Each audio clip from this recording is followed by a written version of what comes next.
Testing, testing, 1, 2, 3. Testing, testing, 1, 2, 3. Let me know if you guys can hear me in the chat.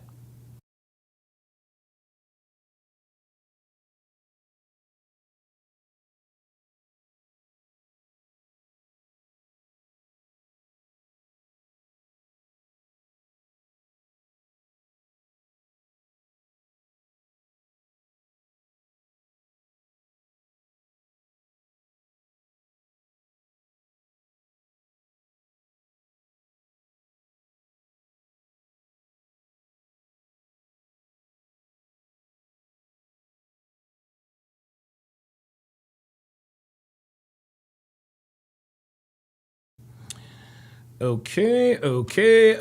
What's up, guys? It's your man, Donovan Sharp, and welcome to the 61st edition of the Hard R podcast, where, well, we call out nigga shit. The goal of the podcast is to trigger niggas. A lot of people like to call in and ask questions. Well, what's the point of you doing this anyway, Donovan? Well, it's to point out nigga shit. So that's what we are going to do tonight. I'm going to be reacting to part 1 of the Steven Crowder. I'm going to be reacting to part 1 of the Steven Crowder versus Barbershop thing. And as you guys can see, the pull-up line is open. You do not have to show your face. If you can only pull up if you have a disagreement. I do not want to hear from you if you agree with me. Okay? I do not want to hear from you if you agree with me. It's just kind of what I'm. That's just that it shows up a little better in the algorithm, and also allows for shorts and everything. That's the last thing people want to see is people agreeing with you. We get enough of that in the comments. I do appreciate you guys, but I'm a content creator. I am trying to grow. Oh boy, I have no idea where my phone is, but I guess that's all right. I want to start off, gentlemen. Let me move this over here quickly. There we go. So you guys can see the black card revoked. Well, I am going to, and I actually let you guys, kind of gave you guys a little glimpse of my satirical story about how I applied for my black card and got rejected. And a lot of people say, well, you lost your black card. Well, no, I've never really had a black card. And so I'm going to tell you the story of my black card application process. So, back when I was 16 years old, I became a civilian for the first time in my life. Okay, I'd been raised on military bases since I was born, but when my folks split up for the second time, my mother decided to send for us to North Carolina. Now, North Carolina was unlike anything I'd experienced in my entire life. Despite having lived in several different states, I'd never lived in the South, the American South. So, that was the first bit of shock that I went through. The second shock I went through was the segregation I experienced. Now, as a then junior in high school, the only diverse table at lunch was the band table. And so as a drummer, I sat with the symphonic and marching band during lunch. There were black kids, white kids, Hispanic kids. We even had a couple of Asian kids, which I was familiar with having around, because I attended elementary school, middle school, and some of high school in Hawaii. But the most shocking and unexpected phenomenon I experienced was the way the other black kids treated me. Outside of my bandmates, my classmates used to tease me all the time, right? They made fun of the way I talked. They made fun of the way I dressed. They even made fun of the fact that I was, get this, intelligent. Yes, you heard that correctly. Black kids used to make fun of the fact that I was a great student who got straight A's all the time. And guys, I was called every name in the book. Uncle Tom, Sellout, Coon, Oreo, a few more I probably can't remember. But the funny thing was, I didn't understand what these insults meant at the time and why they were calling me these things. I mean, I liked Oreo cookies as much as anybody, but I was fairly certain that I didn't taste like one. So I was confused as to why I was being called something that had so much versatility in the dessert world. I was also called a sellout by this kid named Greg. So I asked him, I said, who am I selling out? He says, your own people, right? I said, who are my people? He shook his head and turned around back of the seat. Faced the front of the class. Now, my first W-2 paying job was Taco Bell. Now, as you can imagine, my coworkers who were all black, they used to call me the same things. I just didn't understand why most black people just didn't jive with me. So I asked my friend Aaron, another black kid, who was a really, really good friend of mine.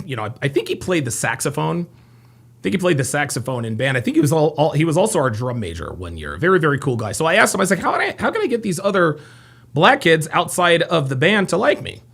Well, he responded, well, don't you have your black card? I said, what's that?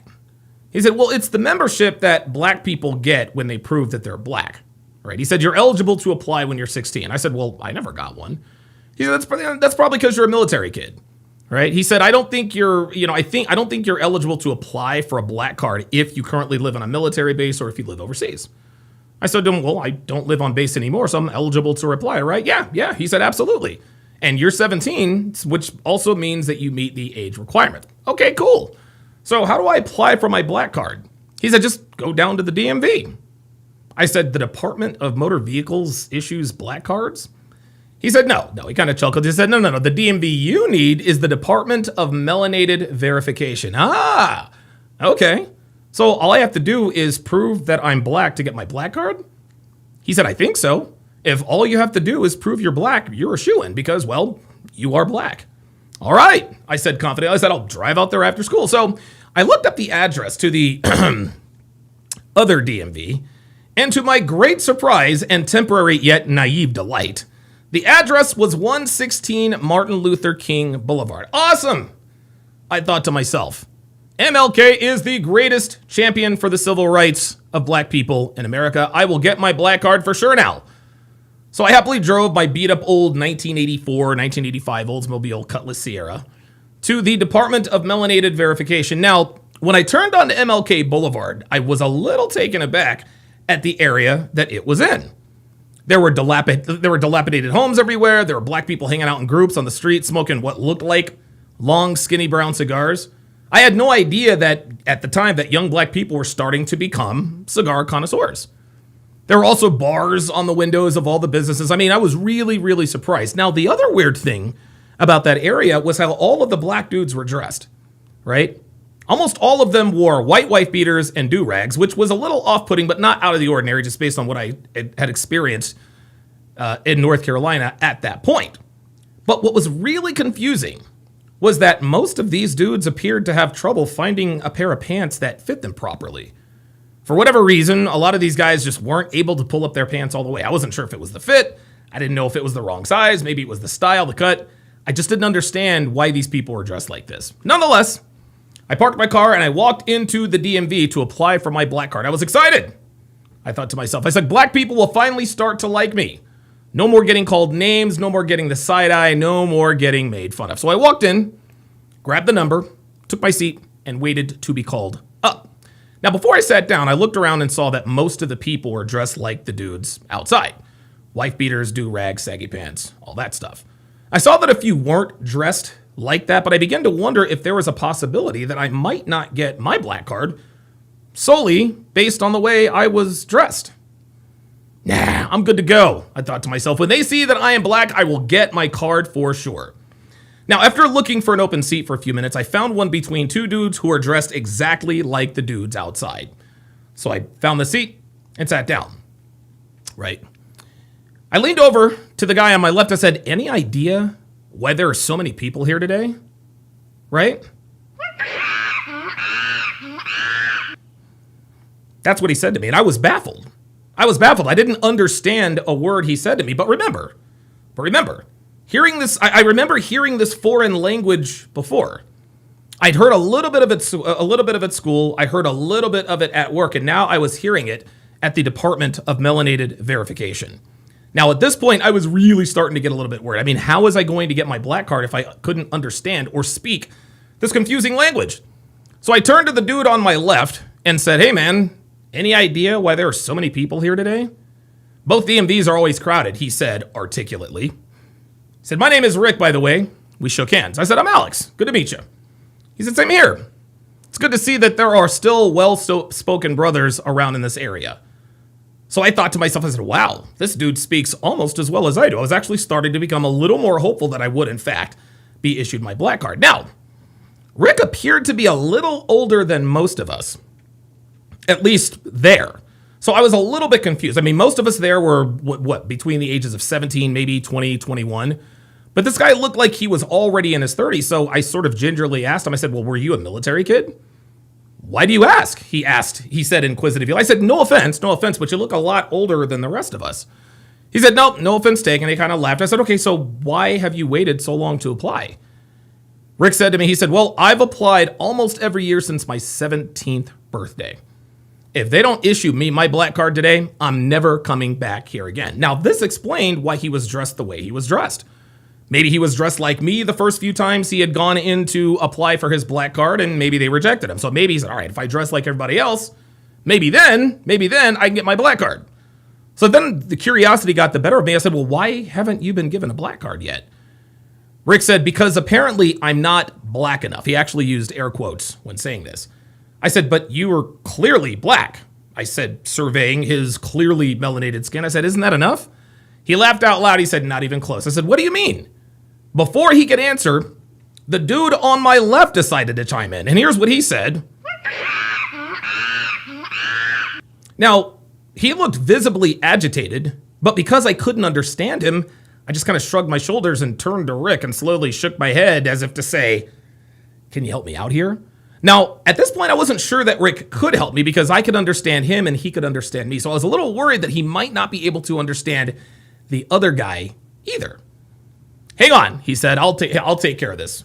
Right. He then leaned forward and looked at the dude on my left and said,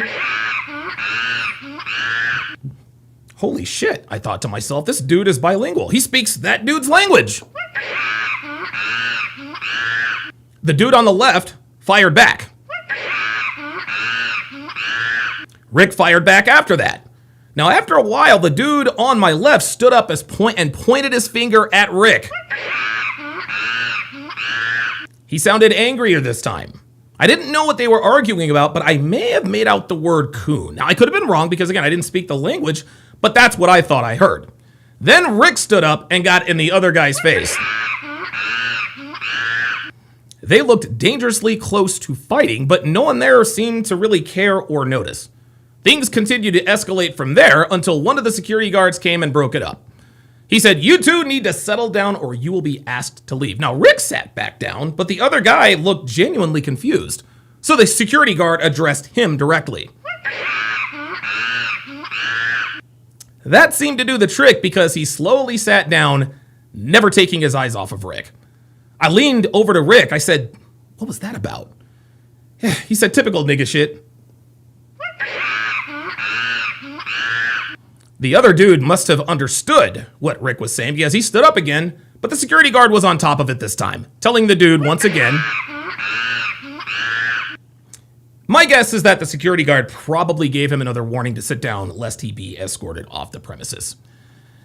Then Rick turned to me. He said, I hate to break it to you, young fella, but if you think that being black is all it takes to get your black card, you're in for a rude awakening. Now, that came over the intercom. Rick looked down at his ticket and said, yep, that's me. He looked at me. He said, good luck, man. He said, you're going to need it. Rick got up and went to window number 4. Now, at this point, I'm definitely panicked.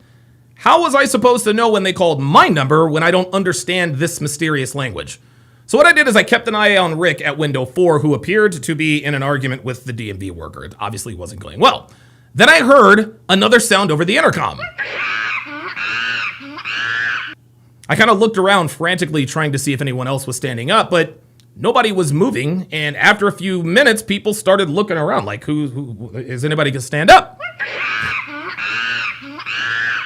Same thing. So now I looked at my ticket to try to see if there was some sort of, is there some sort of translation to this? But just as I was thinking of asking Rick what they said over the intercom, the security guard yelled out, number 27. Go to window number 9. Number 27, go to window number 9. I said, that's me. That's me. The security guard kindly gestured me over to window 9.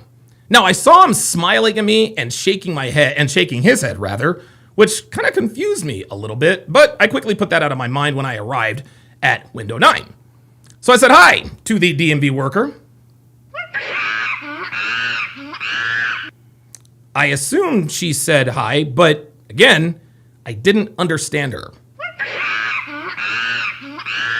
She said it again. Now I'm nervous. This woman is looking right at me and expecting an answer, and I couldn't give it to her.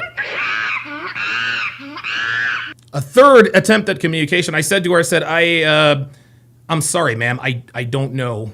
I don't know what you're asking me. The DMV lady then turned her head and yelled out. Then she stood up and walked away from the window. Now I'm thinking to myself, did I fail because I didn't understand the primary language of the black community? Just as I was thinking my black card application was going to be denied, another lady walked up and said, first and last name, please. I breathed a sigh of relief and quickly answered, Alex Hopkins. She said, okay, Mr. Hopkins, we're going to ask you a few questions to determine whether you're going to get your black card today. I said, well, as you can see, ma'am, I am clearly black. We don't know that, sir. I'm sorry, I said. She said, your black isn't determined by you. It's determined by us. Just like you can't drive and let you get a license from the Department of Motor Vehicle, you can't call yourself black and let you get a black card from this DMV. Okay. She said, first question, are both your parents black? I said, yes, both of my parents are black. She said, well, then why are you light-skinned? I said, well, because recessive traits are sometimes shown in the... Never mind, she interrupted. Are your parents still together? I said, no. She said, oh, okay, that's what's up. And she marked a green check next to that question on the questionnaire. Who you voting for in next year's election? I said, well, definitely Bill Clinton. Okay, that's what's up. Another green check mark. I was beginning to think I had this in the bag. I had 3 green check marks thus far. Now, as a side note, I saw the dude who got into it with Rick earlier a few windows down, but he looked a lot less agitated. In fact, he looked, dare I say, happy. I couldn't understand a word he was saying, but he was clearly having as good an experience as I would. Hey, man, I guess we're both going to walk out of here with our black cards. Next question, what kind of music you listen to? I said, well, I love classic rock. I listen to a little alternative. Big fan of Green Day, Blues Traveler. The girl looked at me suspiciously, so I added, I also listen to rap. Dr. Dre, Ice Cube, NWA. She didn't look convinced, so she asked me, okay, what's your favorite Dr. Dre track? I said, G-Thing. I said, 1, 2, 3, into the 4. She said, okay, all right, I got you. Gave me another green check. I said, she said, where you from? I explained to her that I was born in Philadelphia, but I had lived in several different states because of my dad being in the military. She said, okay, what's the name of the last street address? I said, okay, my last street address was 2387D Mercury Street, Honolulu, Hawaii, 96818. She looked disappointed and marked a red X on the application. She said, any siblings? I said, well, yes, 2 brothers and 2 sisters. She said, all the same daddy? I said, well, of course. Another red X. She said, you got any kids? I said, huh? You got any kids? You got any sons, daughters? I said, no. Another red X. How many nieces and nephews you have? I said, huh? How many kids do your siblings have? I said, well, my sisters are 16 and 15, and my brothers are 15 and 12. What are you talking about? She raised her eyebrow as if to expect an answer. I said, none. I don't have any nieces or nephews. Another red X. She said, you got a girlfriend? I said, uh-huh. What's her name? I said, Jill. What's her race? I said, white. Another red X. What's your current GPA? 4.15. Another red X. You plan to go to college? Yes. Another red X. What's your thoughts on Rodney King? I said, well, the cops were clearly wrong for beating the crap out of him, and I think the cops should have gone to jail for what they did. Ding! She gave me a green check mark. Then she asked me, if you don't succeed in life, whose fault is it going to be? I said, well, it's going to be my fault, right? Because we're in control of our actions, right? She gave me a red X. She said, last question. I know the answer you finna give, but I'm going to ask you anyway. Do you think OJ did it? I said, well, yeah, they found his blood in the Bronco. He had motive, opportunity, and he had a history of beating up Nicole. She took a large stamp and pressed it on my folder. Bang! It was rejected. I said, why am I not being issued a black card? She said, is you for real? I said, yeah. Explain to me why, despite the fact that I'm black, I'm not getting my black card. She says, you may as well be white. I said, huh? She said, you talk like a white boy. You don't live in the hood. You and your siblings all had the same daddy. You like white girls. You actually think OJ did it. And you don't realize that the white man is keeping us down. I said, okay, but I'm black. She said, boy, bye. You as black as the middle of an Oreo cookie. I said, what are you talking about? Next, she said. Now, on my way out of the lobby, I saw the dude who got into it with Rick earlier getting his picture taken for what no doubt was for his black card. So when I got outside, I saw Rick smoking a cigarette and shaking his head in frustration. He said to me, didn't go well, did it? I said, no, it didn't. He said, I tried to warn you. And so I said, well, what exactly does it take to get a black card? Rick put out his cigarette and said, in order to be issued a black card, you have to side with blacks in any and all situations, regardless of whether they're right or wrong. You must endorse that your hardships and struggle is because of white people and not of your own fault. You have to be against black men dating white girls while simultaneously be okay with black women dating white men. You have to submit to the great and powerful black woman, and you can't care about education outside of us just talking about how important it is. I said, wow. He said, oh, I'm not done. You also have to. I said, no. That's enough. I don't think I will ever have my black card, I said to Rick. And to be quite honest with you, I don't want it. Gentlemen, the so-called black card, that is exactly what is destroying the so-called black community.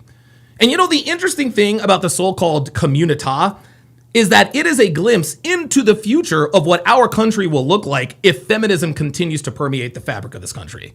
Look at the obesity rate in the black community. The average black woman weighs 187 pounds. That's a direct result of the body positivity movement that feminism started. Look at the rate of bastard children. Better than 3 out of every 4 black babies are born out of wedlock. Feminism started the whole free love movement, but unfortunately, the so-called black community must have completely missed out on the whole birth control movement. The black community also leads the league in unchecked hypergamy, as 3 out of 4 black women will never be married. Incidentally enough, most black women are single mothers. Yeah, I said it. Most black women are single mothers. Offended? Okay, cool. Think of all the black women you know. Think of all the black women you know in your life. How many of them are single mothers? Yeah, thought so. You can thank feminism for that too. Listen, man, the list goes on and on. But these reasons, among others, is why the world doesn't take American black people seriously. Black people have all the rights, if not more, than any other race of person in this country. Black Americans have HBCUs. They have black-owned businesses, streets named after black people, private black clubs, Juneteenth, affirmative action, DEI, welfare, which is literally reparations, but they still scream racism. Yeah, no thanks. You niggas can keep your black card. Yeah? Well, thank fucking God I'm not associated with you monkeys. And that is the memo. So that is my story. That is my story about how I was rejected for my black card. A lot of people like to say, well, Donovan lost his black card. No, never really had it in the first place.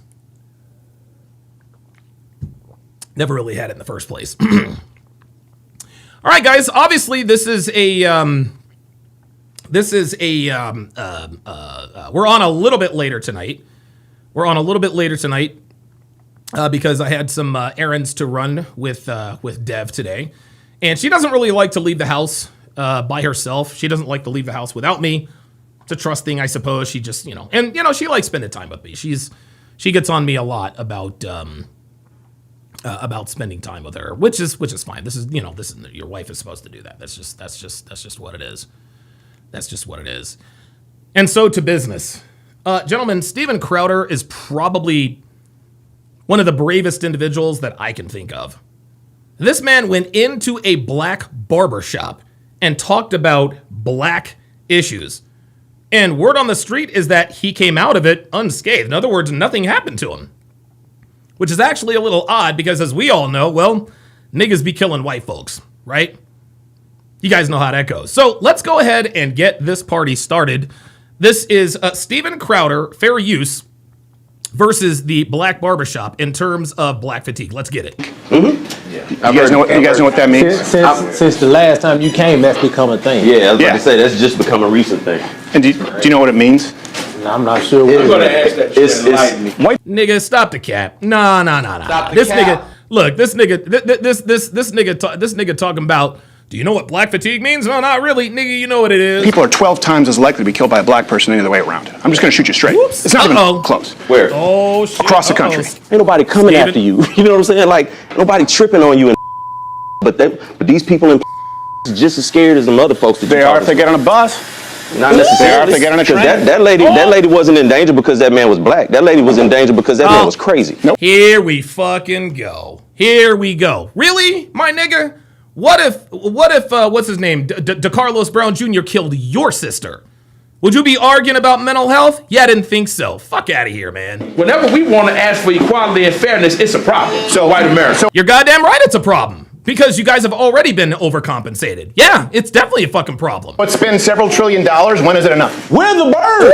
Oops! Oh my God. No. Where the bird? You're not stopping white Americans from doing anything. You know what? The bird just burned down $4 billion worth of cities and 60,000 assaults. No. There's 3 times to 4 times as much homework than the black kid, and the white kid does 2 to 3. Why? Because it's culturally, it's conditioned. Exactly. So why is better parenting from Asian than white parents? Why? You said what? While we're having real talk, why do young black men fight in packs? Oh shit! Oh my God! Oh my God! Oh my God! Did he really just ask why do young niggas fight in packs? Oh my God, this finna be good. Are we? Look! Somebody check. Hold on. Somebody check on Steven Crowder. Somebody make sure Mr. Crowder is still with us because wow, it's shit's about to get real. Damn. So a couple of years ago, when I started Black and White on the gray issues, I sensed some growing discontent, or more of a racial divide in America than I'd experienced in my lifetime, and it seemed to be egged on by legacy media. It's sad to see a lot of people going along with it. The American people have felt safe in their home. But people who had absolutely no chance. Who the fuck is this? Is this George Washington, Martin Luther King, fucking Abraham Lincoln Jr.? The fuck is this nigga? Who the fuck walks around with a white afro? Chance of victory. Hate and racism towards black and brown people. And as that evolved, Oh, now it's black. Oh, isn't that funny? Because these race hustler ass niggas used to talk about, well, black people are discriminated against. Now it's black and brown people. That's then for the first time, I walked into Stevie J's barbershop. I really was looking to sit down and talk with, but mainly. Wait. I'm sorry. Did he do this before? I really was looking to sit. First time I walked into Stevie J's barbershop. I really was looking to. So this is not the first time he's doing this. Sit down and talk with, but mainly listen to real black Americans living the real American black experience to see whether they shared the viewpoint. Yeah, Legend says this is actually brilliant. We need to have this kind of discourse more often between blacks and whites. You're absolutely right. Here's the problem. Niggas don't listen. Niggas don't listen. Of a lot of the public representatives, the now networkless Joy Reids of the world. Or back then, the Don Lemons, what Don they Lemons, wanted me to believe. I realized that CNN and MSNBC were full of shit. And overall, it was a largely warm, productive conversation. I think served its purpose. You can go check out that video to see what it was like. You know what, Steven? I think I will. Fast forward to now, and not only have things Jasmine fucking Crockett. not really Oh, yeah, improved. Cincinnati. Yep, here we go.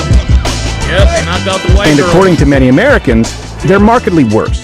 And if listening is important, I noticed that a lot of white Americans felt pushed to a point that they weren't even fully comfortable expressing. There you go. But for the most part, when they did, their communication was pretty restrained. There you go. And then it was dialed up to near boiling point with the recent cold-blooded murder of Irina Zarutska. The unthinkable happens. You see Brown pull out what officials say was a pocket knife. He unfolds it, then stands up behind Zarutska. What we aren't showing you is the moment where Brown then stabs Zarutska several times and walks away. And that murder taking place at the hands of a black man who was arrested at least 14 times and released largely in the name of racial justice. Spurred a reaction from Wasn't it the judge that actually said that she released Brown because of racial justice, I think? white Americans that frankly is unsurprising. And truth be told, for young white Americans is understandable, and it would be doing America no favors to completely ignore the discontent of young white Americans who, if you listen to them, definitely will make the case that they have been vilified and asked to foot the bill for original sin or crimes that they've never committed. They owe each of us $300K. So I don't care how they get the money. That's not my Bitch, the fuck are you finna do with 300K? Get the fuck out of here. problem. I just want my money. A debt want is your money? owed. A debt is owed to who? You? You owe a debt. You have to pay it. No, bitch. Don't nobody owe a goddamn debt. Least of all the bitches like you. Fuck. And if you marginalize that entire segment, that voice of the country, that will lead to quote-unquote radicalization. And go. if this country wants to There you avoid go. that, or at the very least, as we've done in the past, understand that there needs to be a major course correction in the approach to communication. That needs to... I agree with Steven Crowder here. But and guys, I haven't watched this, right? But my guess, I don't know, maybe, and listen, now here's the thing. Maybe there's a reason he came back here. Maybe he actually did have a productive conversation with black people rather than niggas. I guess we'll find out soon enough. So if this is oh wow, they do the sew-ins and the braids and all of that. Okay, all right. Right. But yeah, like listen, he came back here for a reason. So obviously Stevie J's is, Stevie, I guess we're dealing with black people.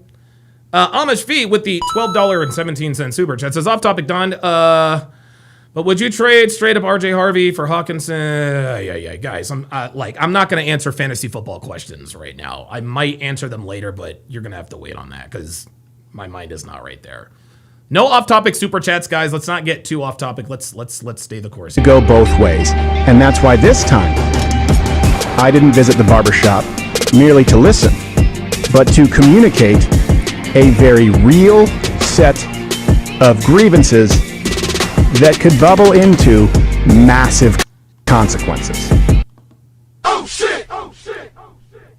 Looks like Steven is not going to pull any punches this time. Looks like he is going to go in on these black people. This one goes a little bit of a different direction compared to last time. This is black and white on the gray issue. All right, here we go.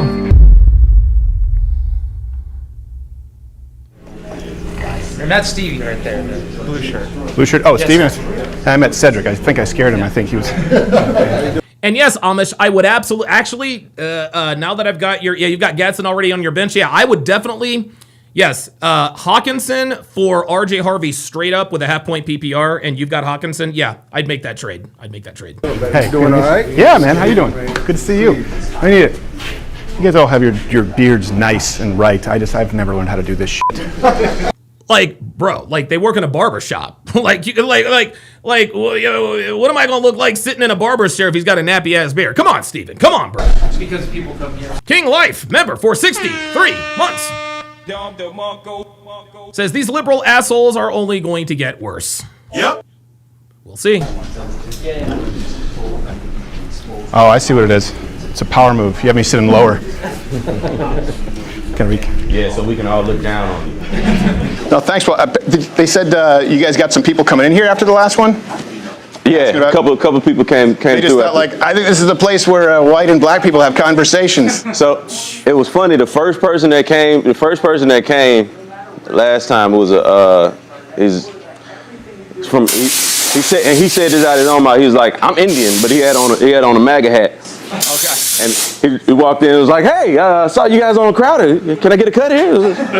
Yeah, I guess so, man. Come on. Did you have your hand on your piece? You're like, I don't know. If you come nah, because he didn't come like that. He didn't have the backpack and the ski mask on. Yeah, he didn't have that on. Okay, so these dudes seem pretty reasonable and affable. I'm sorry. Is that a white girl?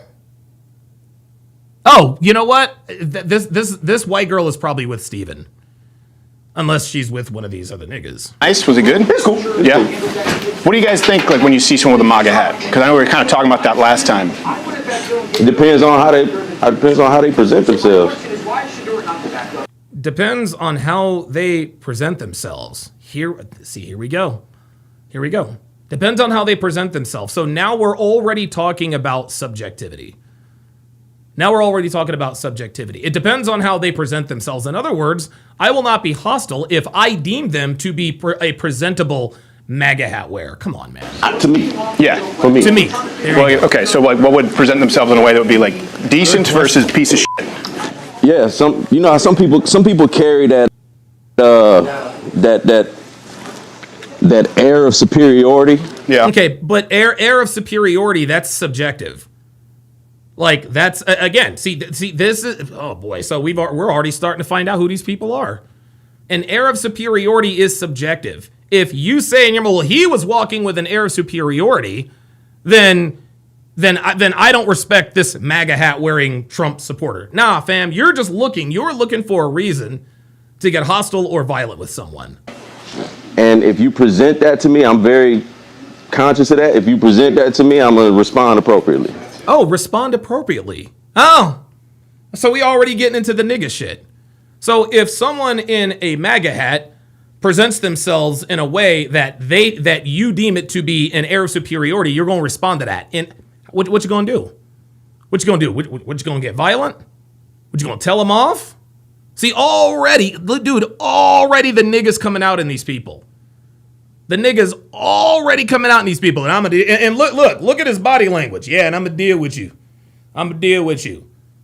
Look how proud. Look how proud and relaxed he is. You know, this nigga's got his black card. Yeah, I'm gonna deal with you if you present yourself in such a way with an air of superiority. So if a person walking around in a MAGA hat looks confident, you gonna deal with him then? Yeah. I swear to God, niggas always looking for a reason to get violent. That's just me, personally. Yeah, what would be like an air of superiority? Like, good question. Just like certain things you say in conversation, and like what? Be specific. And like you said, just in the physical nature of these chairs. Well, in conversation, you can physically go up and down and put yourself above or beneath. Okay, bro, that doesn't make any sense. Answer the question. So when people do that kind of stuff, yeah, it's funny that you mentioned that. Again, he didn't specify. What would he deem as disrespectful? Because I actually, when I do the change my minds and sit with people, I actually kind of slump my shoulders and deliberately kind of make myself smaller, just to not. It's like, what is it? The crab that has the red under its claws is showing danger. So I don't wear red because apparently that signifies poison. But yeah, no, there's red signifies danger and confidence. All these body language experts now. You watching TV, and I'm like, this seems like horse. Like, he looks to the left, so you can tell he's lying. Yeah, the stuff that he looks to the left so you can tell he's lying, that, to me, that's hocus pocus. But there is absolutely, the body language thing is not a shtick, okay? Body language tells the whole story. People say all the time, a picture is worth 1,000 words. Body language is worth 10,000 words, especially the unexplained ones. It is. It's like, I saw him on camera. He killed his girlfriend with a butter dish. I don't give a shit what he says. He took too long to say that answer. He had to think about it. No, he's thinking about what he wants to say. Yeah. No, he's thinking about what he wants to say because what's coming out this nigga's mouth is a lie. You don't have to think about what you have to say when you're telling the truth. When you're lying, you have to think about what you're saying. So already this nigga's on some bullshit. Right? He don't just spit shit out. He wants to. Yes, you do spit shit out. The truth is easy to tell. Lies are a little more complicated. About what he said. Last time we talked, we were kind of just, and the reason was just like, often you see in news, people just kind of siphon themselves off right into an echo chamber. And I thought it was good. We were just kind of able to see other perspectives. Where do you think the country is now? And by the way, guys, listen, if you disagree, the link is in the chat. This is a call-in show. No, you do not have to show your face. Pull up. Tell me what's on your mind. What's that? Is that an open question? Or? Yeah, race relations between, because last time I wanted to get your perspective, and there's a perspective now in the white community. None of us are an ambassador for the entire community, but things have changed quite a bit the last year and a half. Temperatures have gone up. But yes, and the temperature has been turned up by niggas. What do you guys think? What do you think we are in the country? I'd like to chime in on that. Yeah. I'm happy you asked that question. There are a lot of social and economic dynamics at play that have certainly gone, in my opinion, in the wrong direction. I don't think that people really understand the gravity of where we're headed. We are vastly sliding into an autocratic regime here. And absolutely. Oh my God, nigga, can you spell? Does he even know what autocratic means? Does he really know what autocratic means? Dude, I can tell you already. This is the type of nigga that just throws out a bunch of $10 words to make himself sound like he knows what he's talking about. This is all just nigga babble, y'all. It's nigga babble. Well, we is really headed toward autocratic. No, what we're headed for is civil war, nigga. That's what we're headed for. And guys, I'm here to tell you, nobody wants civil war. At least not yet. I damn sure don't want civil war. But that's where we're headed. We're not headed to this autocratic. What the fuck? It's so funny. You can always tell that when something comes out of someone's mouth is not a thought of their own. This nigga's gonna sit here and talk about we headed to our no, we're not. We're not. We are headed dangerously close to white people acting like rooftop Koreans back in 1992. I'll give you several reasons. You see, in order to have, you can't have a one-dimensional approach when you're wanting to continue to lead from a global perspective, all right? What you see here today is an isolationism approach, which... Oh my God, isolation. Bruh, Steven asked you about race relations, okay? He didn't ask for a dissertation on why you're the smartest nigga in the room. Now, to this guy's credit, I actually like this nigga's shirt. I like his shirt, actually. I like it. I like his shirt a lot. I would actually rock that. But bruh, what are we doing? What are we doing? I forget what's the dude's name on In Living Color, played by Damon Wayans, in prison, using all them them 5-syllable words and didn't know a goddamn thing he was talking about. That's this nigga. Has never worked in the past because we don't have an understanding of geography and history. What the fuck does geography have to do with race relations, my guy? Right? Saber89 with the $5 Rumble rant says, so I love these discussions we have like this all the time in the barbershop. Even when we disagree on the main topics, we always find micro things to agree to. Okay, well. And I'll just simply close by saying, you gotta understand. I will simply close my soliloquy by saying that you have to understand the anti-disestablishmentarianism of the white man. You see, racism was built into the fabric of the geographical weather patterns of America. You see, the weather is actually racist. The meteorologic society has admitted that, yes, we are racist. The Super Doppler 3500 said it was racist. We headed towards an autocratic, histrionic nigga, please. Get the fuck out of here, man. Yeah, Oswald Bates. Come on, man. Come on. This nigga talking about isolation, nigga. And something. The rest of the world is grossly infuriated with the way America has taken shape. And not only that. Yes, the rest of the world is infuriated because of niggas like y'all. We're ceding all our best opportunities to China, right? Look around you in the... Okay, now he does have a point there. Relationships that fall... But what does China have to do with race relations in America? Like, this nigga's talking about China. Okay, you're right about China. What's that got to do with race relations between black people and white people? With everybody else, which includes Canada. Look at Crowder. He's like, what the fuck is this nigga saying? He can't say that out loud. Mexico, and they've even gone as far down into the Latin American corridor, fortifying their bases, while we're still hollering that we're the greatest. You talking about China, like in the Panama Canal? Not just the Panama. We still hollering like we the greatest. Nigga, we are the greatest. But, if you don't think this is the greatest country on earth, nigga, you can leave. I swear to God, this is how good we have it in America. People who hate this country, who live in this country, won't leave this country. If that doesn't tell you that we live in the greatest country on earth, I don't know what does. People swear up and down that we are the worst country ever, yet they don't want to go anywhere. Panama Canal. Let's pivot from the Panama Canal and let's look at the long-term strategy they have now. What the fuck does the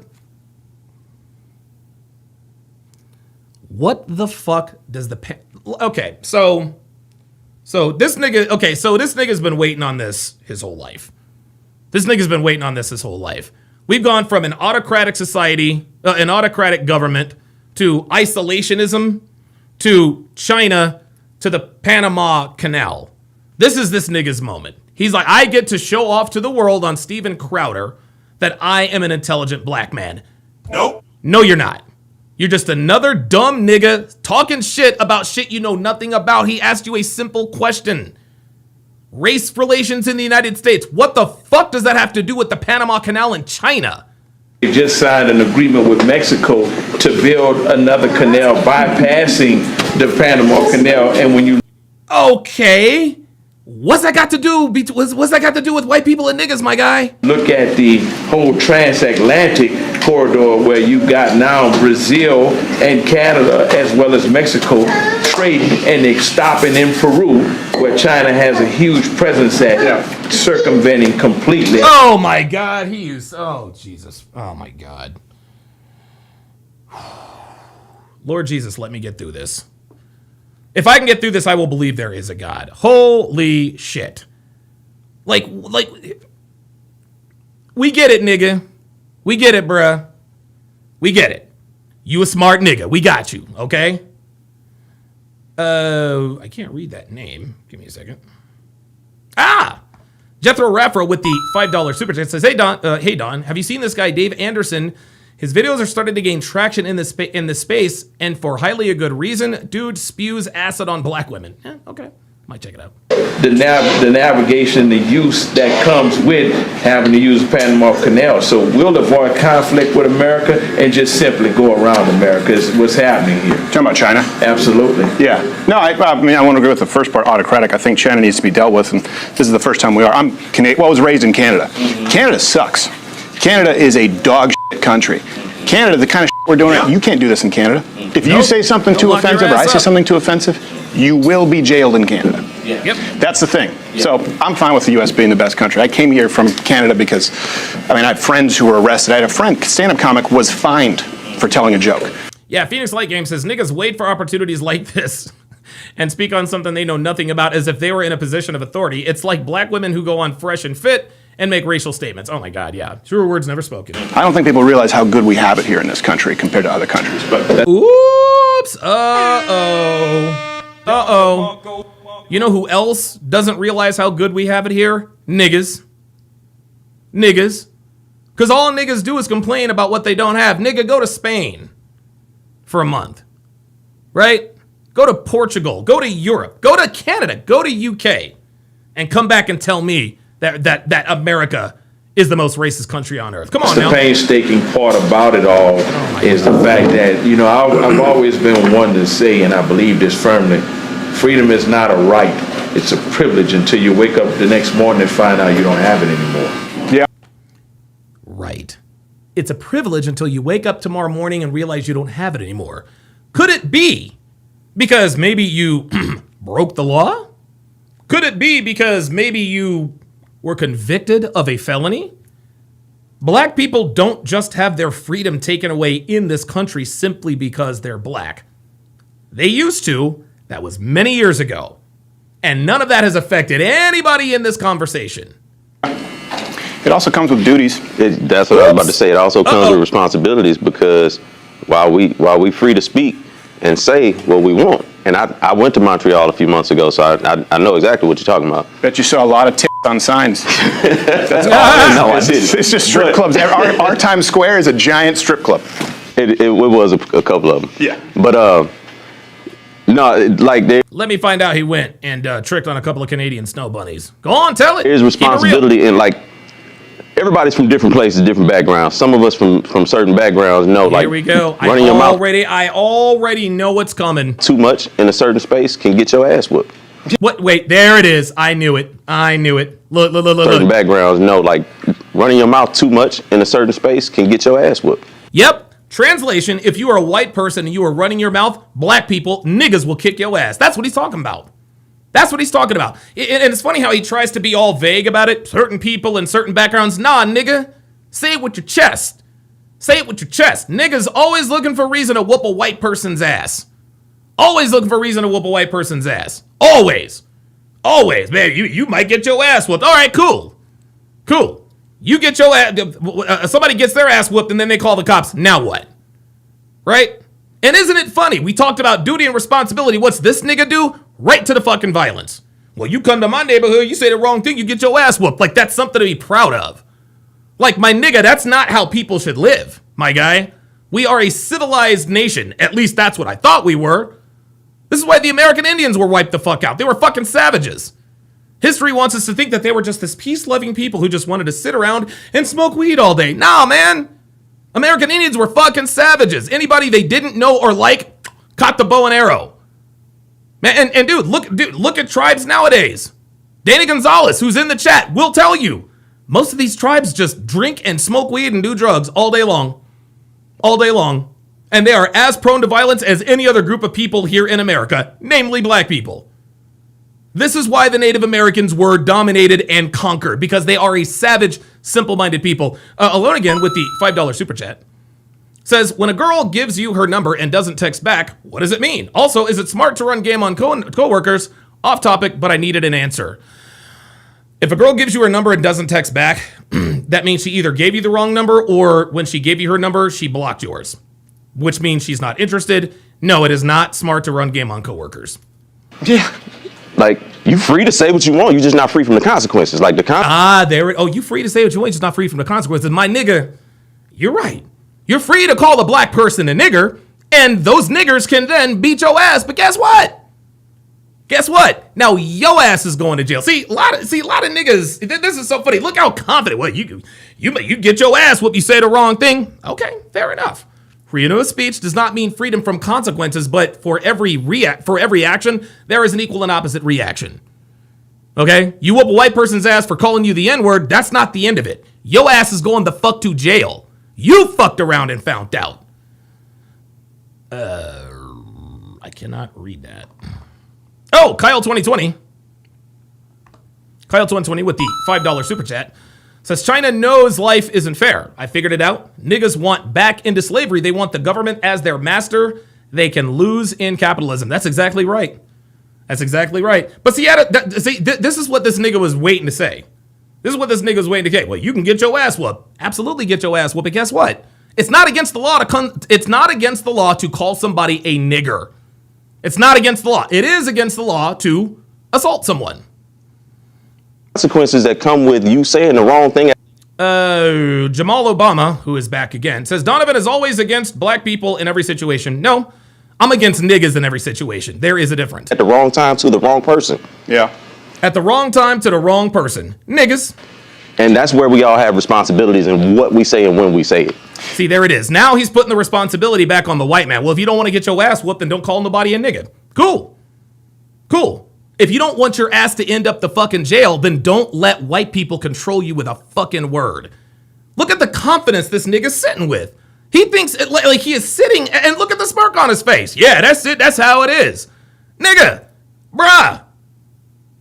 This is exactly why the incarceration rates are the way they are, because niggas are controlled by a word. You just might get your ass whooped. Congratulations, nigga. You are controlled by a word. The white man now has control over you. He knows that in order to get you to react and do something illegal, all he has to do is call you the N-word. Yep, very nice.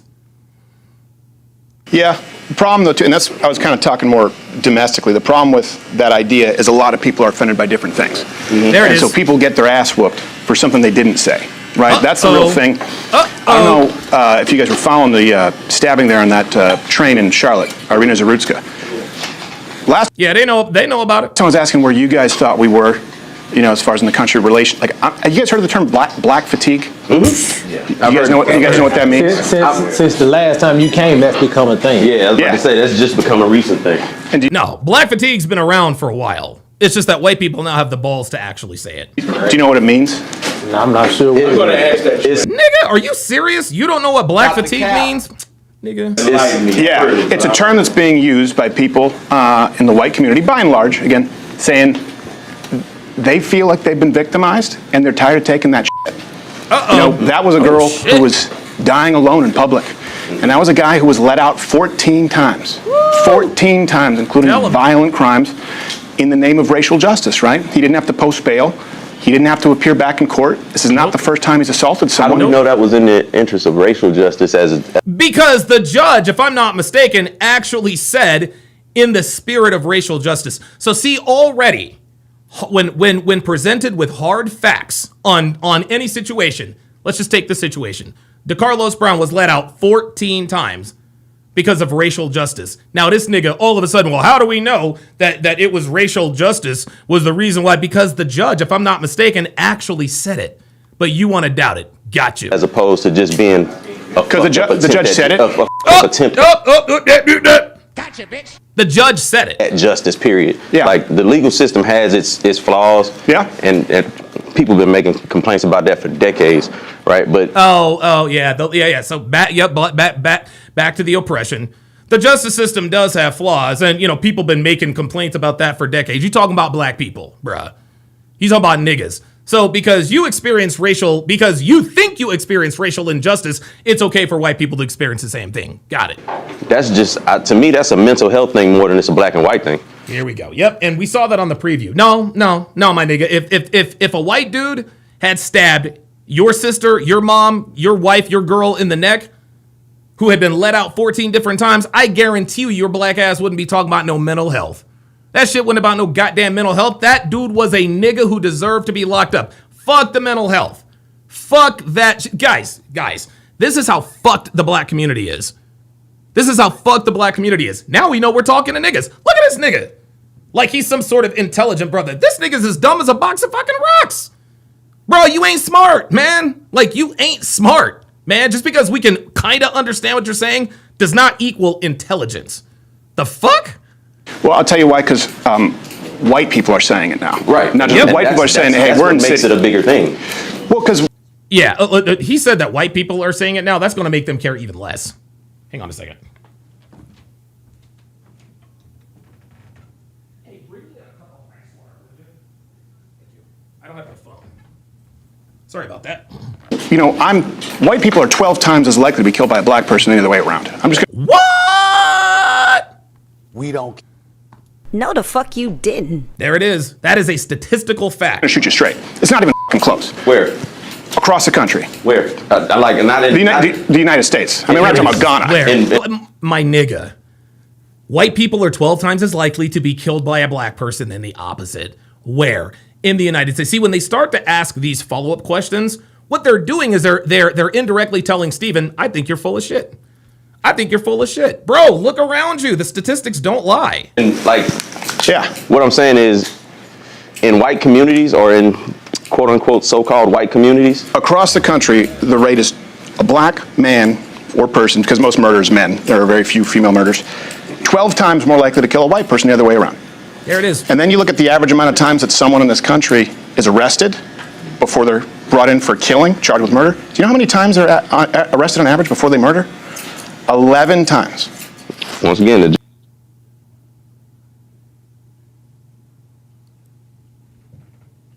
Did he just say, oh, thank you. Did he just say, oh boy, there's Walter. Did this nigga just say, or I'm sorry, nigga, did Steven Crowder just say that, Walter, I'm in the middle of a podcast, buddy. Not right now. He just said that black people are arrested they're arrested on an average of 11 times before they commit murder. Arrested on average before they murder? 11 times. Once again, the justice system's got its flaws, and people have been complaining about that for years. There it is. Once again, the justice system has its flaws. He is conceding that point, and people have been complaining about it for years. Yeah, but what about the black grievances? Fuck your grievances. Fuck your grievances, bruh. Look at that smug, dude, look. And it's funny, you can see that smug ass look on his face. Steven Crowder just told this gentleman that the average black murderer is arrested 7 times before they actually killed. Yeah, once again, it's a flaw in the justice system, and people have been complaining about it for years. Turning it right back to black people. This nigga. You spend more time trying to fix that than trying to complain about the white versus black of it all. Well, I think unbelievable. Just like oh, this is so funny. This nigga thinks he's Playing smart. about the white versus black of it all. Well, okay, so they get arrested. 11. Jamie, I'm only bringing up guys who disagree with me. Now I'll open it up to you guys a little bit later on. But look at him. He's sitting there like he just dropped the mic. Like, I just dropped the mic. Nigga, that's not dropping the mic, bruh. That's not dropping the mic.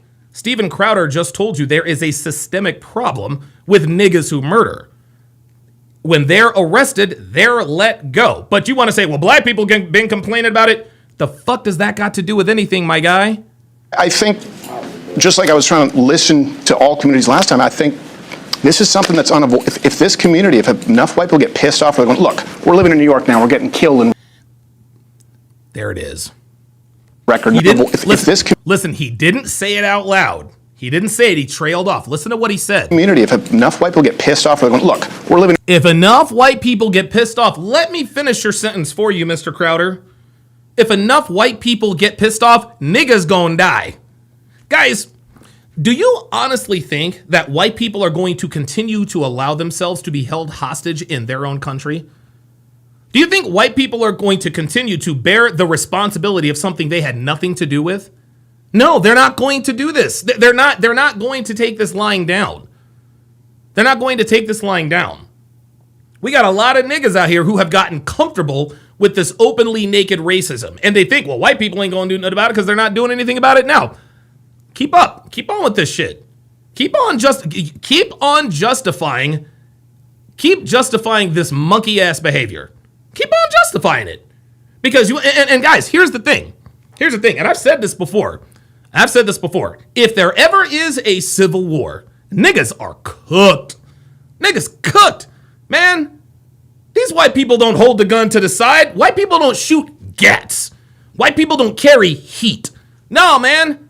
White people carry assault rifles. White people carry fucking weapons. And you want to know where they're at? At the fucking shooting range. They're out in the woods putting bullets. They're out in the woods putting bullets through glasses. So you want to know how they're going to do this? You know how they're going to do this? This is going to be real easy. And I guarantee you, white people have probably come up with a more elaborate way to do this, but allow my simple brain to offer what I think is going to happen. And this, black people and niggas, is why you really need to be careful with what you allow to trigger you. Here's what's going to happen. There's going to be a group of black people. Big old throng of black people. 100, 200, whatever the case may be. They're going to send a white person in there. He's going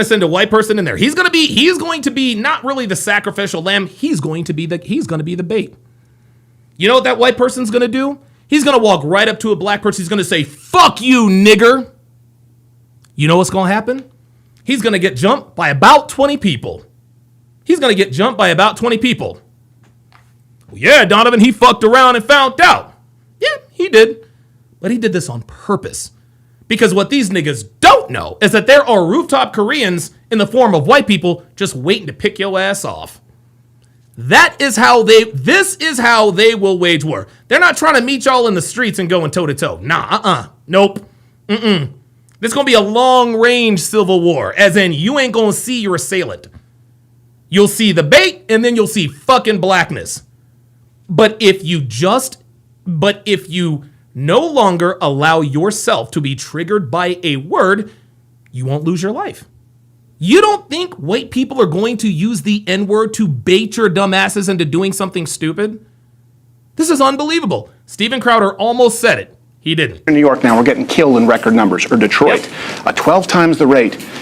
And our system, 3 strikes in California, right? That was a 3-strike policy. The reason that was changed, they said it was racist. Crime went down in black communities 30%. But now people are looking at their cities going, this is a fucking hellscape. And the murder is skyrocketed because people said in the name of racial justice, like... says, are there spoilers? No spoiler alerts! No spoilers. Phoenix Light Game says, Civil War is right around the corner and they're too stupid to realize it. Yep. They're going to find out soon enough, though. Well, 3 felonies, you're out. Because crime is crime, right? But crime is usually going to be higher concentrated in areas where there's high poverty. No. Poverty doesn't cause crime. Crime causes poverty. Because black people were impoverished back in the 40s, 50s, and 60s. But they still had communities. They still had togetherness. Black people were better off in the Jim Crow South than they are right now. Black people have access to everything, and they have managed to fuck it up. They managed to fuck it up. This is, and again, Myron says this is why nobody takes niggas seriously. Sean Morris says, Donovan, tell the gas station story. Okay. For those of you guys who aren't familiar with my gas station story, to make a very long story very short, I used to deliver mattresses in the greater Atlanta area, like all over pretty much central Georgia, right? And so I used to deliver mattresses to residences and businesses. The guy I worked for, his name was Kerry, or his name is Kerry. Good dude, great guy. Honestly, probably one of the honestly, I think Kerry is probably one of the smartest people I've ever met. Him and Kevin Samuels, man, they were absolutely brilliant. Anyway, Kerry was a great guy, very, very smart.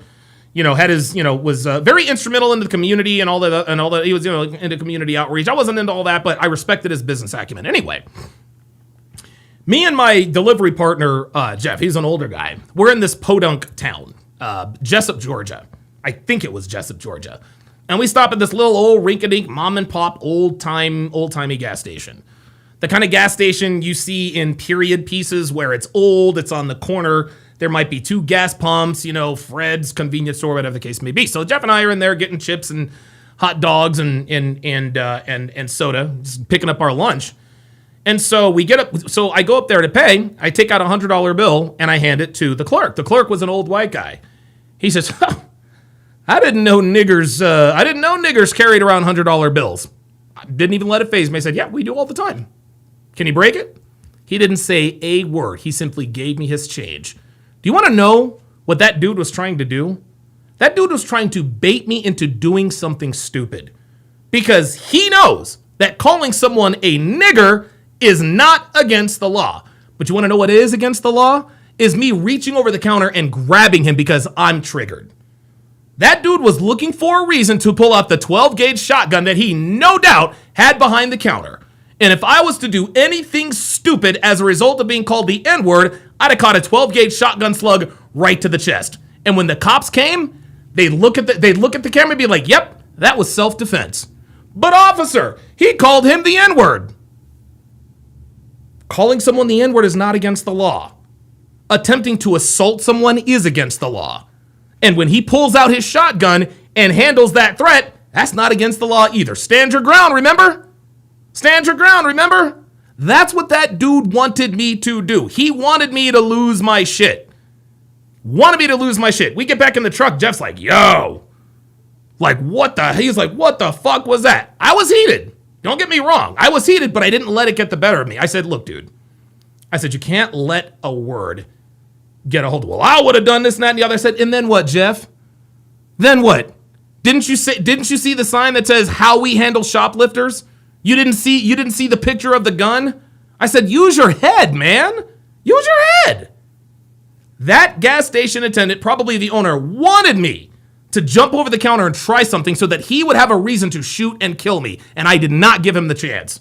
This is how white people are going to bait niggas into doing that shit.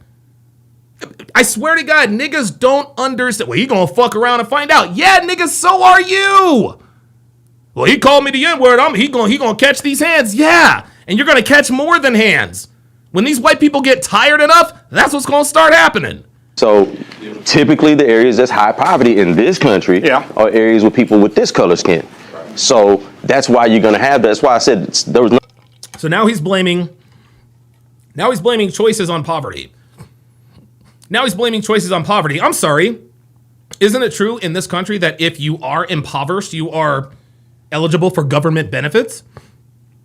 Right? If there is poverty, don't you get free housing, free healthcare, free food?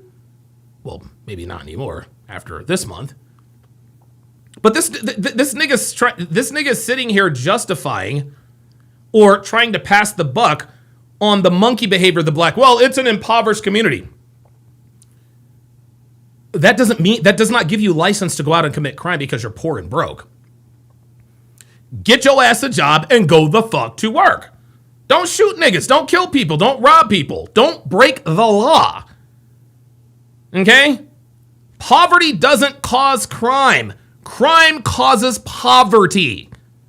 Okay, this is not a chicken and egg conversation. This is the problem with niggas. They never take accountability for their actions.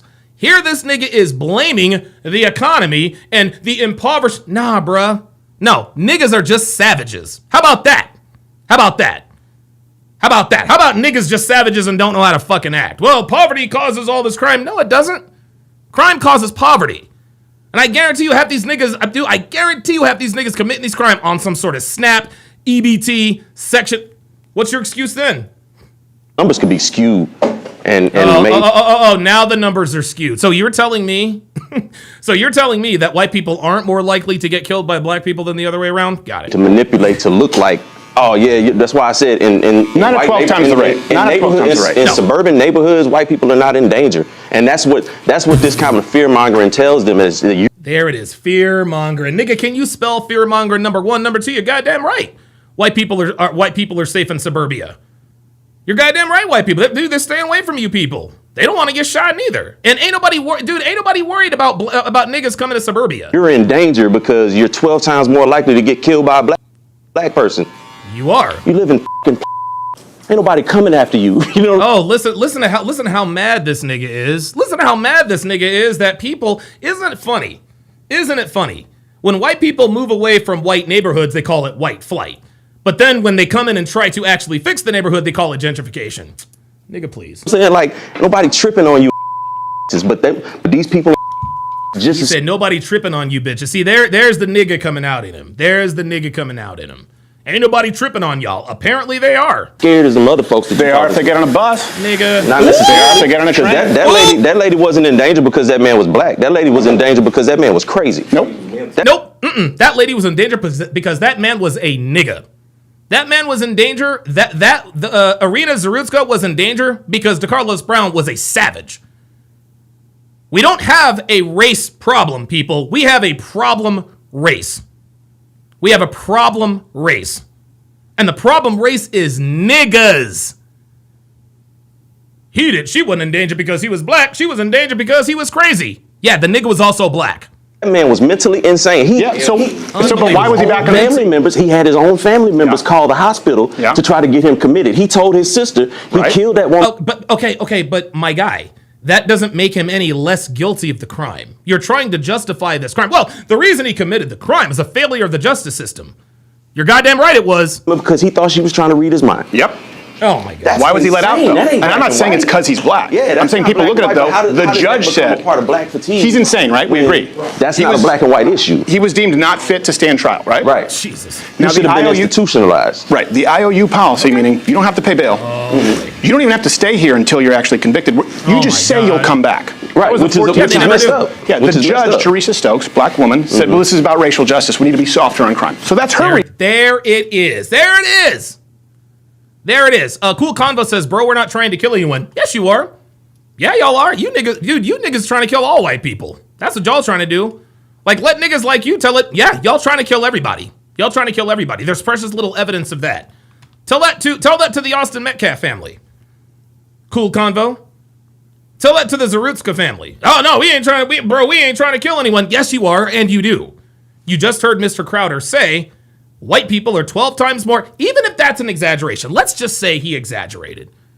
Even if it was black people are 3 times more likely to be killed by or white people are 3 times as likely to get killed by a black person than the opposite, that's still too much. That's still too much. Reasoning. That's why he was out. And you can find dozens of examples. That's her misguided reasoning. And that's policy. Yes, but that misguided reason is because of what's happening outside of the courthouse. Niggas like you are why she's misguided. Niggas like you want to make excuses for why niggas commit crimes. But that's systemic, though, right? That's not representative of a whole. It's not. It's not. No, it's not. Look, we always have to say not all. Like not all white people wear MAGA hats and are dumbass pieces of racist shit. But we have all been accused of racism, sexism, misogyny, homophobia. What I'm saying is black fatigue is white people going, you know what? I know I'm not racist. And I know that we're dealing with record crime, and I know. Cool Convo, I know you're not laughing. It's funny, I love it when niggas come into the chat. I love it when niggas come into the chat and they act like they're laughing. Cool Convo, I know you are an angry monkey. I knew you were an angry monkey. Cool Convo thinks he wants to go toe-to-toe. He says, what? Yeah, cool convo. My guy, if you want to pull up and have this discussion, you don't even have to show your face. You don't even have to show your face. I am not averse to locking horns with niggas. Wouldn't be the first time, won't be the last. But I'm more at risk, and they have negative interactions, and they're constantly told that they're not allowed to voice their opinion because they're white. And if those people get pissed off, like that's where we actually could end up with some kind of. I'm telling you, I see this. He almost said it. He almost said it. Listen to him. He doesn't want to say it. He doesn't want to say it, but he almost said it. Some kind of. Right. And if those people get pissed off, like that's where we actually could end up with some kind of. I'm telling you. Cool Convo says, hold on a second.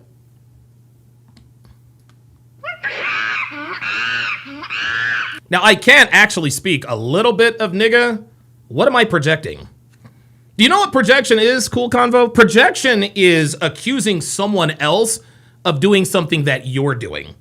I'm not projecting anything, okay? That's some bitch shit. You're projecting. You have no idea what the word projecting even means. I'm surprised you know how to spell it. What am I projecting? I see this brewing. I see people who were milquetoast white suburban who are becoming actually racist. Now, not all of them, but I've seen people actually become racist because they get Cool Convo ain't gonna pull up. He's a coward, like all of them. mugged, their store gets looted, and nothing gets done. They're going, and if I say something, it's turned into a racing. I'm telling you what, that's where it's coming from. At what point do we have a talk and go like, okay, let's reform justice, but we have... It's not gonna be no talks, Steven. It's not gonna be no talks. I'm telling you, you can't, listen, you can talk to black people. You can't talk to niggas. Niggas don't understand reason. They don't understand logic. You know what niggas understand? They understand this.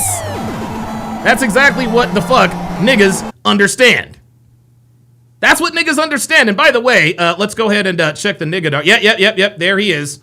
There's one. There's Jamal Obama. I think we got another one in here too. Let's continue.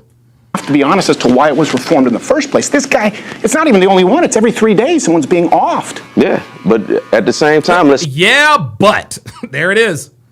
Transfer that over to, you know, I mean, there's a lot of unsafe things in this world.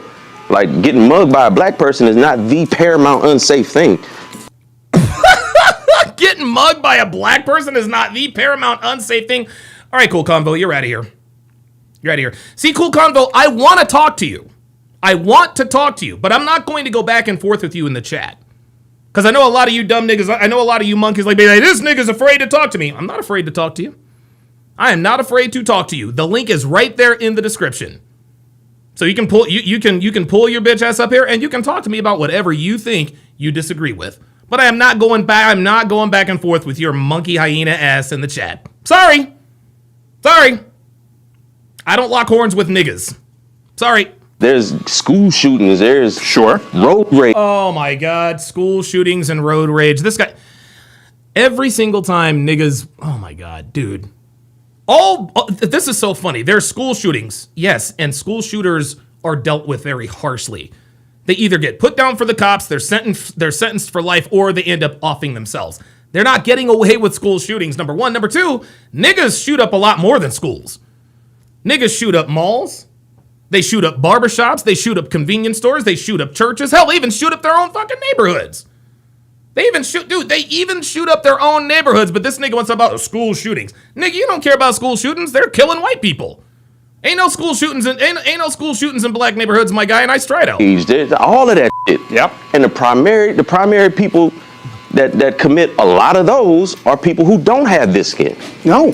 So if switch it over, if black people say, well, we getting fed up and we tired of all these school shootings and all of these road rage and all that, who do we say something to? Who? Nigga, y'all have been bitching and moaning about this shit all the time. Who do we say these things to? You don't have to. The mainstream media does it for you already. A lot of niggas like to go, well, what about white fatigue? Bro, we've been talking about white fatigue for 30 years. That's how we got to the George Floyd era. That's how we got to the summer of George Floyd, the summer of love, so to speak. Well, what about what white people do? Bro, we've been talking about what white people do for the last 3 fucking decades. The fuck is you talking about? Here's our voice. And when does the white fatigue? Everybody. And when does the white fatigue? Oh my. And when does the white fatigue kicked in? Bruh, the white fatigue kicked in 30 some odd years ago. 30 some odd years ago. That's all the mainstream media does is talk about how terrible white people are.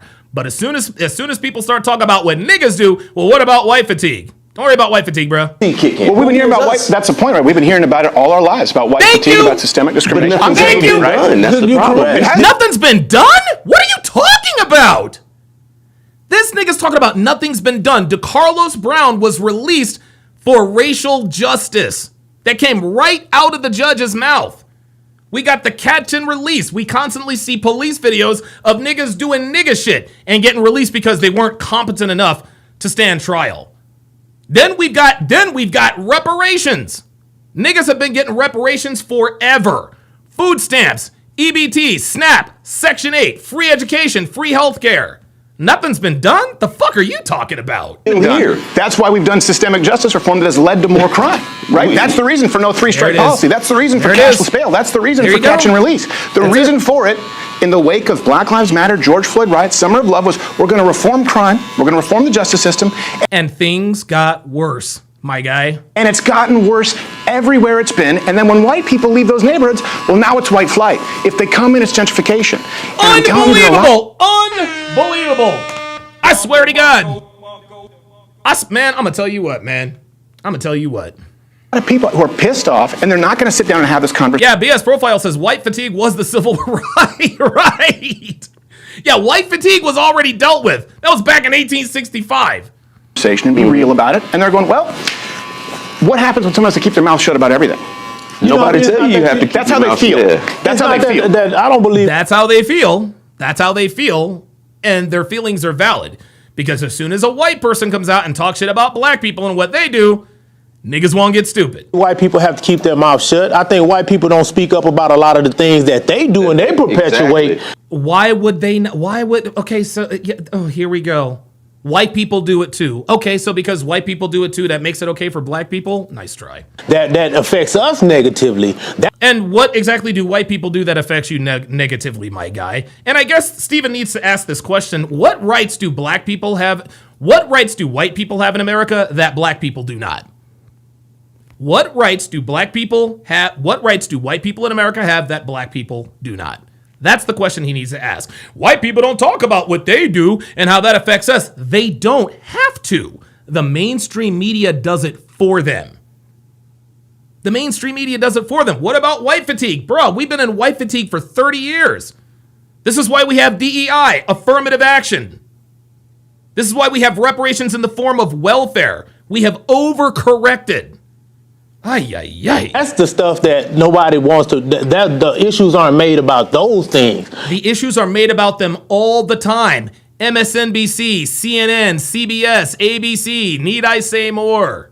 I really respect the platform that you have because you do have open and honest conversations. And I have to say, I don't believe that those numbers about the black people murdering white people are correct. I don't believe. There it is. There it is. And here we go with the racial idolatry. Here we go with the bad faith racial idolatry. Well, I don't believe the numbers were correct. Yeah, but if I told you that 98% of school shootings were by white boys, you'd believe that, right? You guys remember when I had Basil Denson on? You guys remember when I had Basil Denson on? When I was talking about that, when I was talking about the fact that Charlie Kirk was a better man than Martin Luther King. Oh, he lost his fucking mind. How do we know Martin Luther King Jr. cheated on his wife? I don't trust the government. Okay, I understand why you might not trust the government. Would you trust Ralph Abernathy, his best friend, who said that Martin Luther King Jr. regularly beat and fucked prostitutes? What about his lawyer, who regularly set up trysts and meetings with multiple prostitutes in his hotel room? Is he lying too? And then I told him, this is actually funny, I actually set him up. I said, oh no, breaking news. I pulled out my phone. I said, oh man, breaking news. Erica Kirk just tweeted out that her and Charlie had been dealing with some issues regarding his fidelity. Oh, I'm not surprised, Basil said. I'm not surprised. When you get around them college hotties, it was bound to happen. I said, Basil, you dumb nigga, I just lied to your ass. I just sat here and told you that Martin Luther King Jr.'s best friend, his attorney, and the U.S. government told you, everybody, that Martin Luther King Jr. was fucking prostitutes. But you wanted to say, well, how do we know that's true? But an irrelevant YouTuber on his phone said breaking news, and all of a sudden you bought all into that. You bought all into that. Nah, man. Sorry. He ain't have shit to say. No, nothing to say. I exposed his racial idolatry. The only reason why he was defending Martin Luther King Jr. is because he's black. And guys, dude, I will admit, sometimes I am guilty of it myself. When Deontay Wilder fought Tyson Fury, I wanted Deontay Wilder to win because he's black. I wanted to see a black man. I want black man, white man in the ring. I'm pulling for Deontay. Now, Deontay got his ass kicked 2.5, 3 times, but I was pulling for Deontay. Canelo versus Terrence Crawford. Canelo was the odds-on favorite to win that match. If I were a bet man, I'd have bet the farm on Canelo, and I would have lost. But guess who I was rooting for? I was rooting for Terrence Bud Crawford. Why? Because Terrence Crawford is black. That's why I rooted for Terrence Crawford. No other reason but that he's black. I appear to have more in common with Terrence Crawford, a black American, than I do with somebody like Saul Canelo Alvarez. That's why I pulled for him. Love Tyson Fury. I like Deontay Wilder more. Greatest right hand. I would say Ernie. Okay, I don't want to get too into it. The greatest right hand ever thrown was probably Ernie Shavers. But dude, Deontay Wilder had fucking dynamite in that right hand, man. Fucking literal dynamite. All he's got to do is touch you on that chin one time, and you are going the fuck to sleep. Like you are going the fuck to sleep. Man, this is why I pulled for Deontay Wilder, because he's black.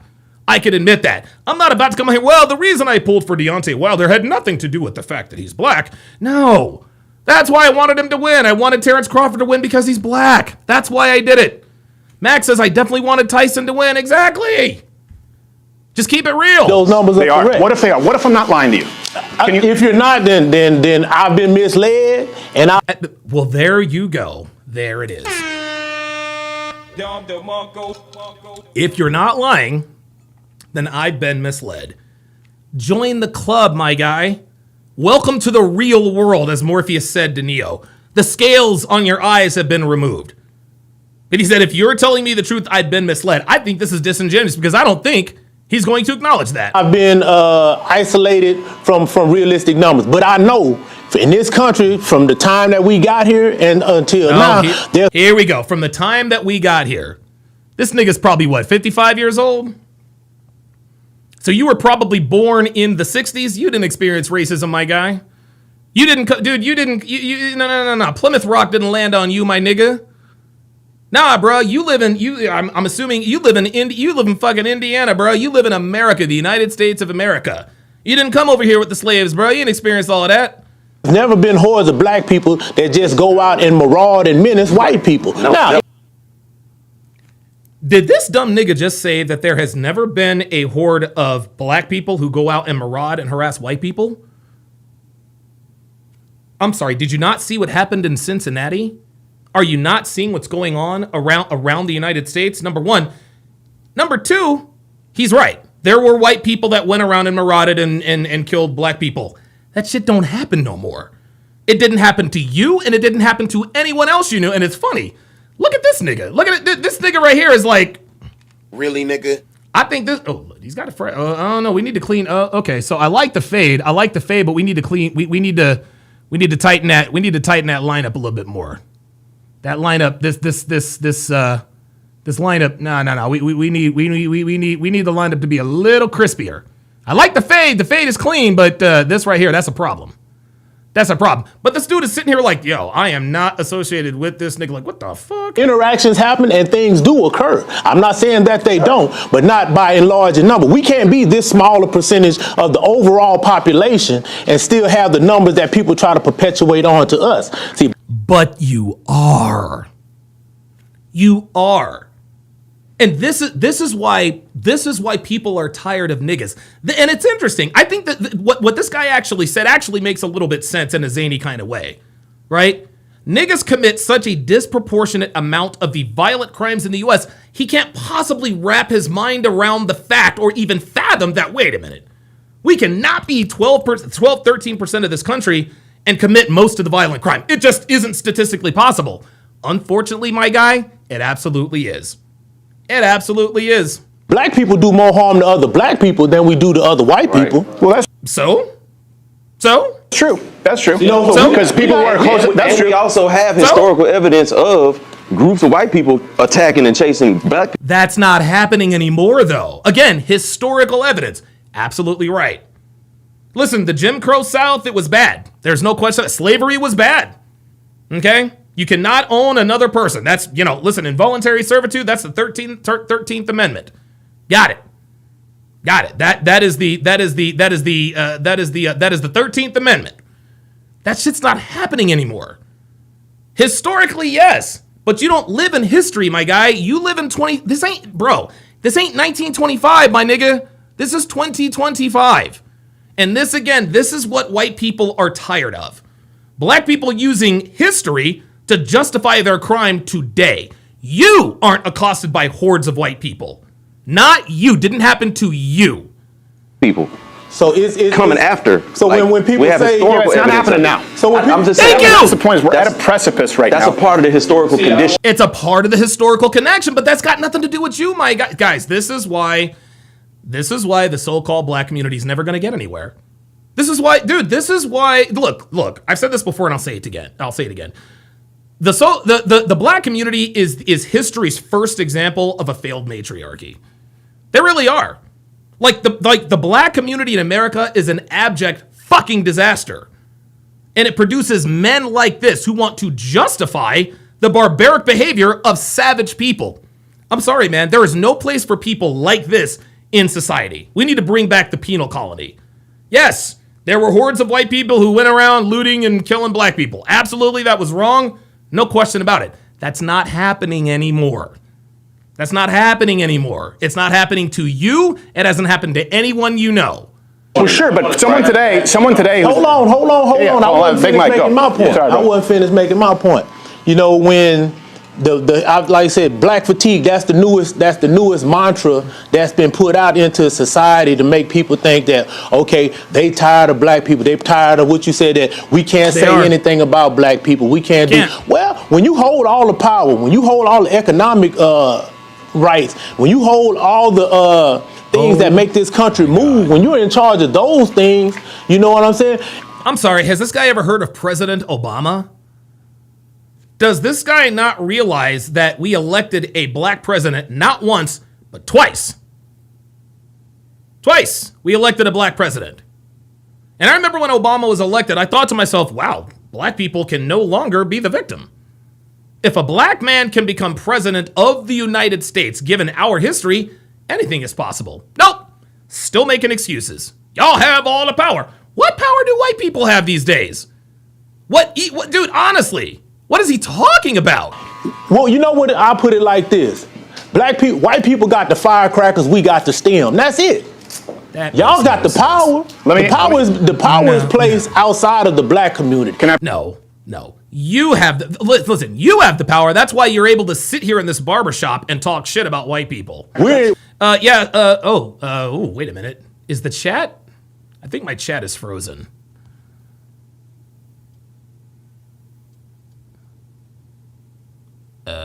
All right, my chat is frozen, but let me continue. We're charged with all the negative things. That's because you do all the negative things, bruh. There's a reason for that.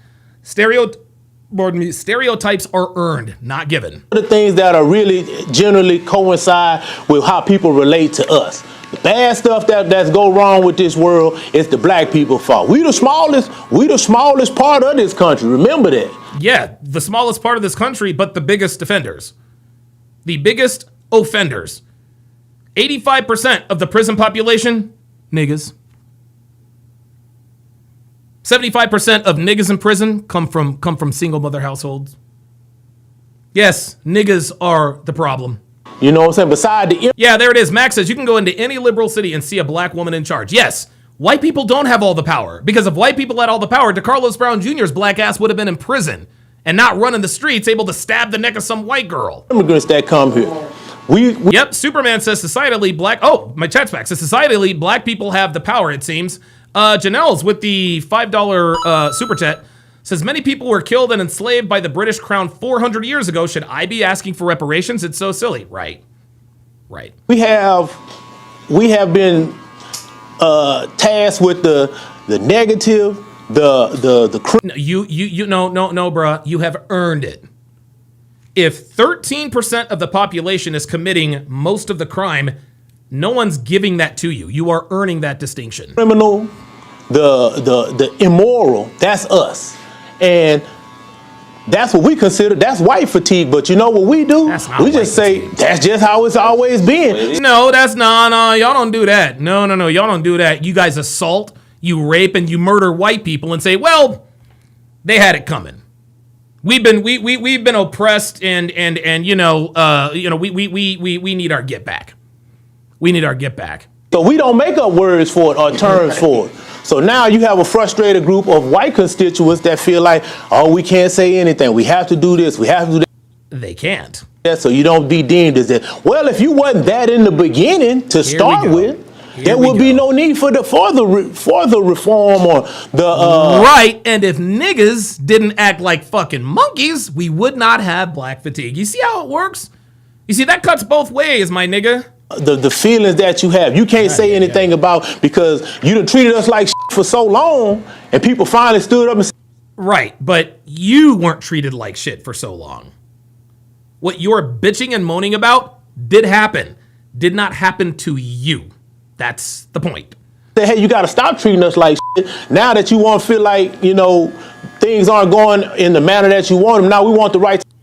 Things aren't going in the manner that you want. White people are getting stabbed, shot, killed, raped, murdered. And he wants to characterize that, well, things not going the way you want. You think? You think? Honestly, niggas have gotten away with so much in this country for so goddamn long that it has taken the egregious murders of Irina Zarutska, Austin Metcalf, for white people to finally say, okay, enough is enough. Enough is enough. To keep saying those things. What if your premise is completely flawed?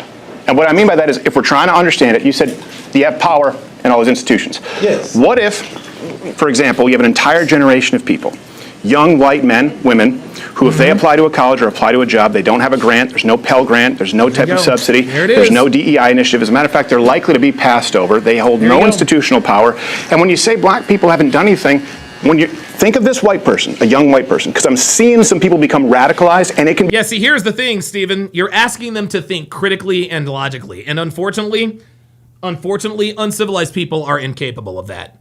You're pissing in the wind, my guy. Become a problem, and then they see billions of dollars and riots and damages all summer long, and then they go, "Why is this happening? Black Lives Matter," right? So they're going to make that connection. Now they have no institutional power, but if they go into a neighborhood that's largely black, they're going to get the. Which I wouldn't advise. Get kicked out of them. And they're being blamed for something that supposedly their racist forefather did that they have nothing to do with. You think we're ever going to have unity? This is the problem. Unity, if let's say your dad's a or your grandfather's a and you walk up and you slap his teenager, you now have made that person hate you for life. And that's what I'm seeing with not even my generation. Younger people are going, I had nothing to do with this shit. Dude, this is funny. There are white people who are not racist, who are now becoming racist because of black fatigue. Like this whole pushback on black fatigue and justifying black violence, justifying black crime, saying, well, I don't believe those numbers. This is what's making white people racist. Oh, Sean Morris, member for 47 months, says entire Texas counties are run by black people today. Exactly. And listen, don't think for 1 second that the lawyer of Carmelo Anthony is trying to get a change of venue. They came up during the riots. They've come up under DEI, and they're seeing a 12-time murder rate, skyrocketing crime, and any proposals they make, not holding institutional power, shut down as racist. Now, why was DEI even instituted in the first place? Because for the majority of time that black people have been in this country and been free, we've been denied so much. Somebody somewhere had to put some things. Yeah, how's DEI working out for you? How's DEI working out for you? How is affirmative action working out for you? Things in place to. Oh, I like his. He's wearing the old school Houston Astros shorts. That's cool. Provide access of some kind. If you believe that, that's fine. But you can't tell that young white kid who had nothing to do with it that he should just sit down and take it. Especially when they're getting killed. That's what America's been telling us for the longest. Oh, here comes Oswald. Here he comes. It had nothing to do with a lot. That has to Not in my lifetime. DEI, the young person of this generation that you said that feels they're misled by the DEI. Yeah, King Life says DEI has helped white women more than blacks. Yeah, now that I agree with. Sean Morris with the dude. For whatever reason, the chat is acting crazy.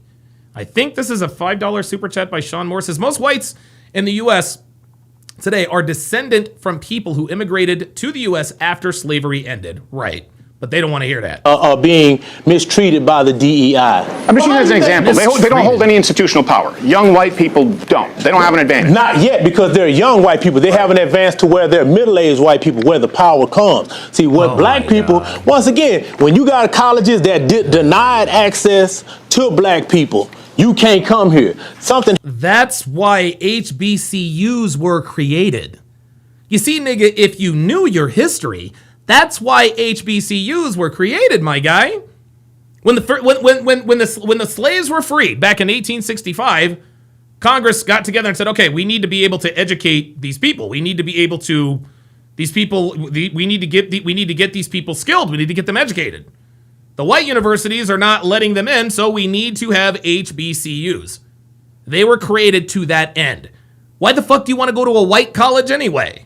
Had to be put in place. Well, look, y'all got to let some black people come in. Y'all can't just that started happening long before DEI. But see, long before black people were admitted into colleges. HBCUs. Hold on. There it is. HBCUs. My bad. I'm trying to make it clear. He's trying to do a senior wences and talk through you. So well, because you trying to. DEI is just a new way of wrapping affirmative action. Yeah. Affirmative action. Bingo. Nailed it. Action had to be put in place because there was the access being denied. So somebody, the legislation had to be put in place. Well, look, we can't just exclude all of them. And now? What about now? Okay, you're right. Or affirmative action had to be, I don't even believe in all of that. HBCUs had to exist so that black people could get an education. But now black people can go anywhere they want so long as they got the grades. So what's your gripe? So somewhere. Danny Gonzalez says they don't qualify for the jobs, but want the job. That's why they believe in DEI. Right. They don't want equal opportunities, Dana. They want equal outcomes, and that's the difference. Somewhere along the line, they have to be allowed some access. Okay, that was put in place. Now, fast forward till now, those same things that are put in place for those people back in those generations that are still in place, they're not excluding people from getting to places they're just still trying to keep those doors open so that those black people that were coming through that door can still get. Damn, the Mavericks are getting boat raced. Oh, that's right, that's right, Kyrie is still hurt. Damn, where's AD? Because if you remove those, over time, we will be denied the access. If a black person has lower SATs, right, and lower GPA, should he get in over an Asian or a white person? No. It's a yes or no question, my guy.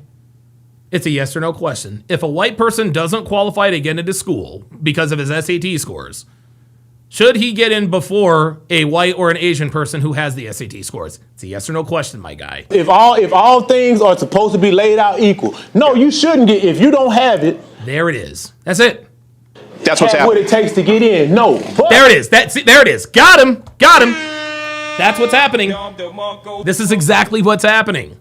Steven just walked him right into this. He's like, my guy, that's what's happening. And what does he say? No, it's not. It is happening, and I'm telling you, young white dudes are pissed. I'm telling you. The majority of what's happening. It is happening. It might not be the majority of what's happening, but it's definitely enough. Okay, listen, these niggas can keep on with this attitude. They can keep on with this attitude. When white people turn into rooftop Koreans, that's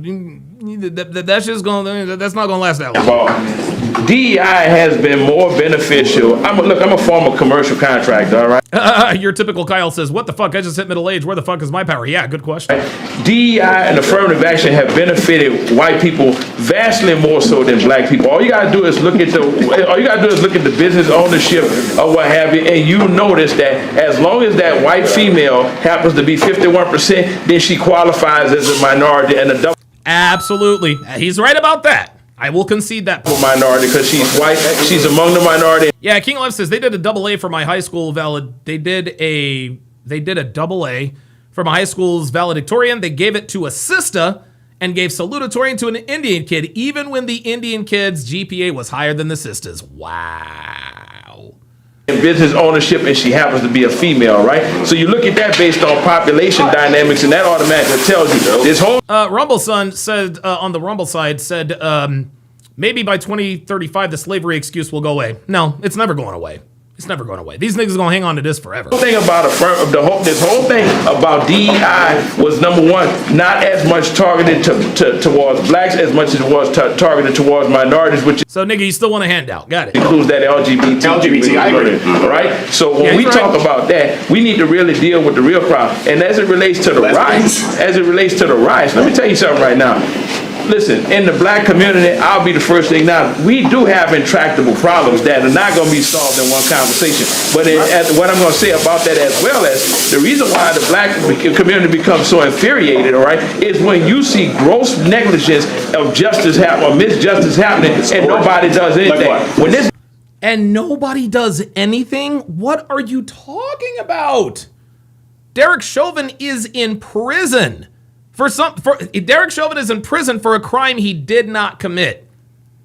A black female judge released DeCarlos Brown for racial justice.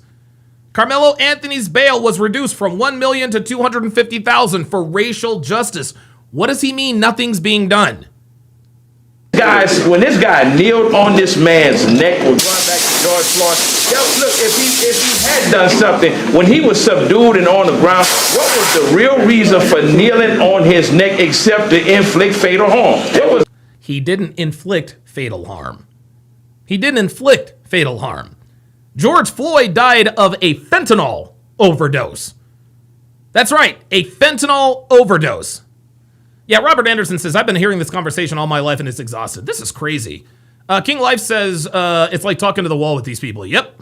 I can tell you exactly what it was, and I can tell you why you're not recognizing the problem. Because the opinion polls, and I'm not saying right or wrong, the opinion polls have changed on George Floyd since I last spoke with you. You know why? Why? All the body cam footage came out. You know? Oops. Uh-oh. No, the fuck you didn't. Uh-oh, Steven's about to drop the bomb. What you got? Well, you know why? Because he was there for 12, 15 minutes, asked to be put in the car. They put him in the car. Asked for air conditioning. Gave him air conditioning. Asked to be taken out of the car. They took him out of the car. He wouldn't stop moving. People have watched it now and go, you know what? It's not what I thought it was. You know how many times... Wait a minute. I need to hear that again. He did what? Why? Maybe we need to break down the entire George Floyd incident on the Hard R podcast. The body cam footage came out. You know what? You know why? Because he was there for 12, 15 minutes, asked to be put in the car. They put him in the car. Asked for air conditioning. Gave him air conditioning. Asked to be taken out of the car. They took him out of the car. He wouldn't stop moving. People have watched... There it is. See, but niggas don't know that. See, I didn't even... Walter, God damn it. Walter, get. Here.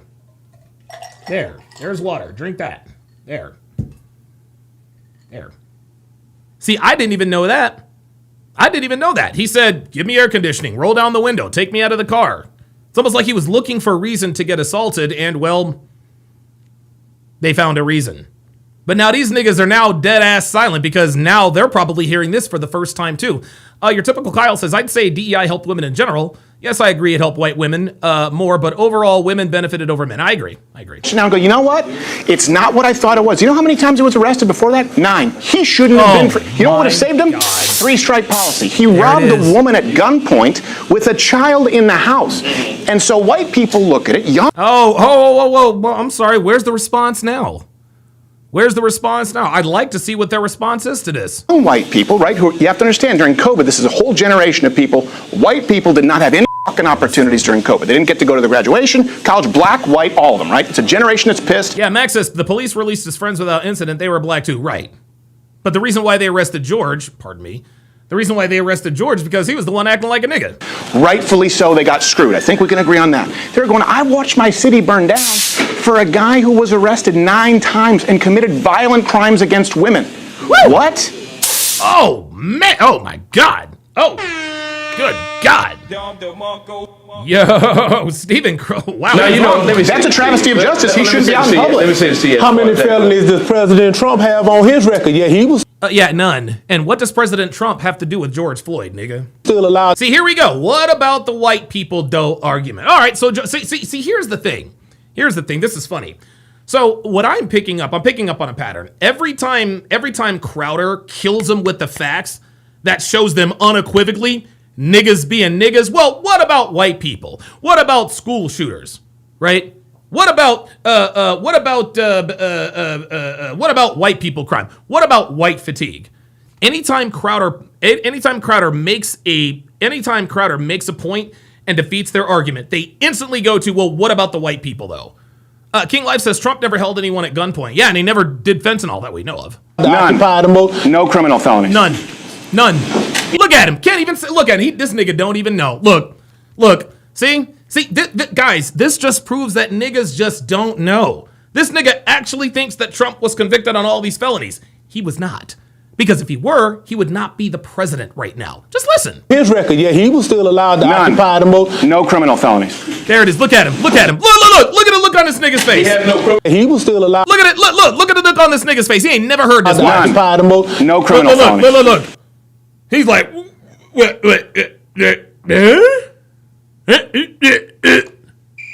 yeah, fucking crickets, my nigga.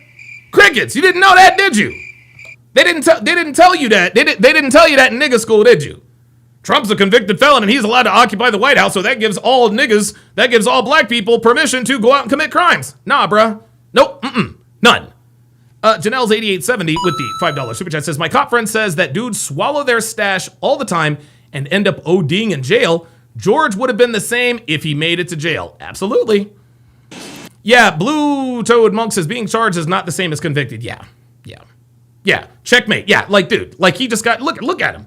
This nigga don't know what to think. Wait. I'm sorry. I was told that Trump was convicted of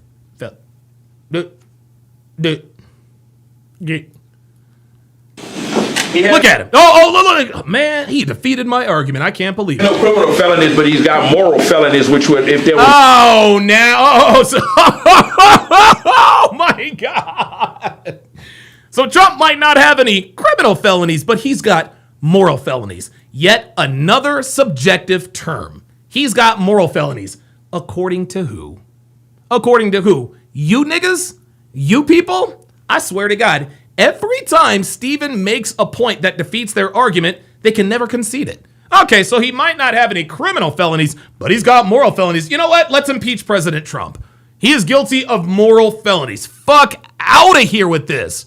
What the fuck? The court of justice for that. He probably would be tried a long time ago. I mean, let's talk about it. Is this where we all... No, we ain't talking about shit, nigga, because you don't know what the fuck you're talking about. On board with crazy white bitches who accuse men of rape? No, like, I thought we she accused 26 men of rape, that crazy broad. Here's the reality, though. And when you look at the convergence of this new agenda, where you're going strictly into blue cities, why is it that most of those blue cities also happen to be occupied? The areas they're going in are heavily occupied by minorities. Why is that so? Yes, occupied by niggas. That's why they go in there with the National fucking Guard.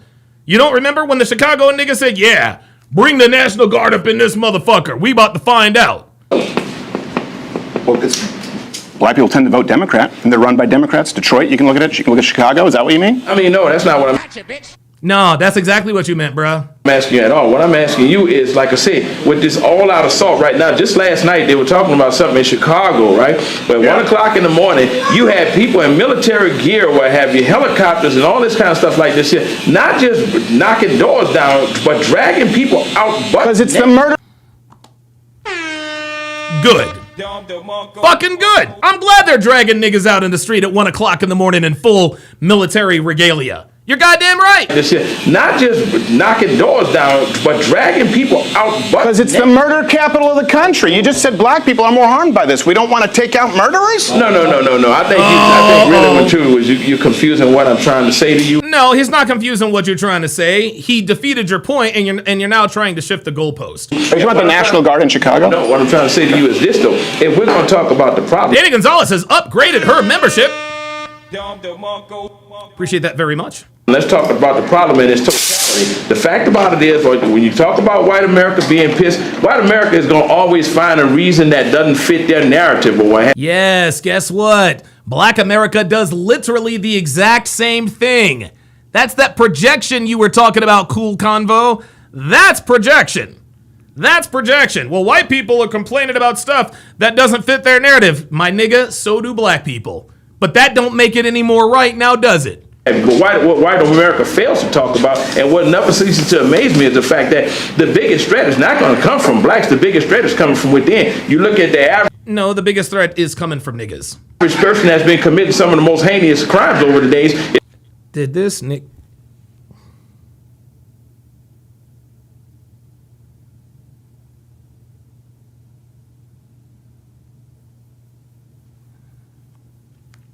Did Oswald Bates just say heinous crimes? It's coming from within. You look at the average person that's been committing some of the most heinous crimes over the. Oh my God. Oh my God. Oh my God. Oh boy. You knew it was going to happen eventually. You knew it was going to happen eventually. Eventually, he was going to trip over one of these $10 words he's using. And heinous is not even a $10 word. That's about a 50-cent word, and he couldn't even say that. This nigga said heinous. Oh my God. It's 22 to 29-year-old white males, right? Look at how no, it's just not true, man. No, I was going to say that's not true. What are you talking about? This nigga is literally making shit up. What this man just said is not true. Violent Watch this. Is a narrative or what have you. America This being is pissed. insane. White America is going to always find a reason that doesn't fit their narrative or what. Projection. But what white America fails to talk about, and what never ceases to amaze me, is the fact that the biggest threat is not going to come from blacks. The biggest threat is coming from within. You look at the average person that's been committing some of the most heinous crimes over the days. It's 22 to 29-year-old white males, right? No, that is not true. The people in this country who commit the most violent crimes, murder, rape, gun violence, niggas. It's not 23 to 29-year-old white men. The fuck are you talking about? Nigga, you just talking to talk, my guy. Look at how no, it's just not true, man. Violent crime, you just said, like you said, a small percentage of the country, about 12 to 13%, 50% of the violent crime, but the murder, a 12 times likelihood. That's excuse. If you just... see, there it is. That's a skew. Yeah, see, there it is. Every time Crowder comes at him with facts, well, that's just skewed. I don't believe that. Okay, cool. Just because you don't believe it doesn't mean it's not true. Listen to them. No, I said that particular stat is skewed. It's not skewed. Why is it skewed? These are from the FBI, DOJ. And you know what? Look at him. This nigga, look. He don't even have a fucking argument. This nigga's looking down at his phone. Look at him. That particular stat is skewed. It's not skewed.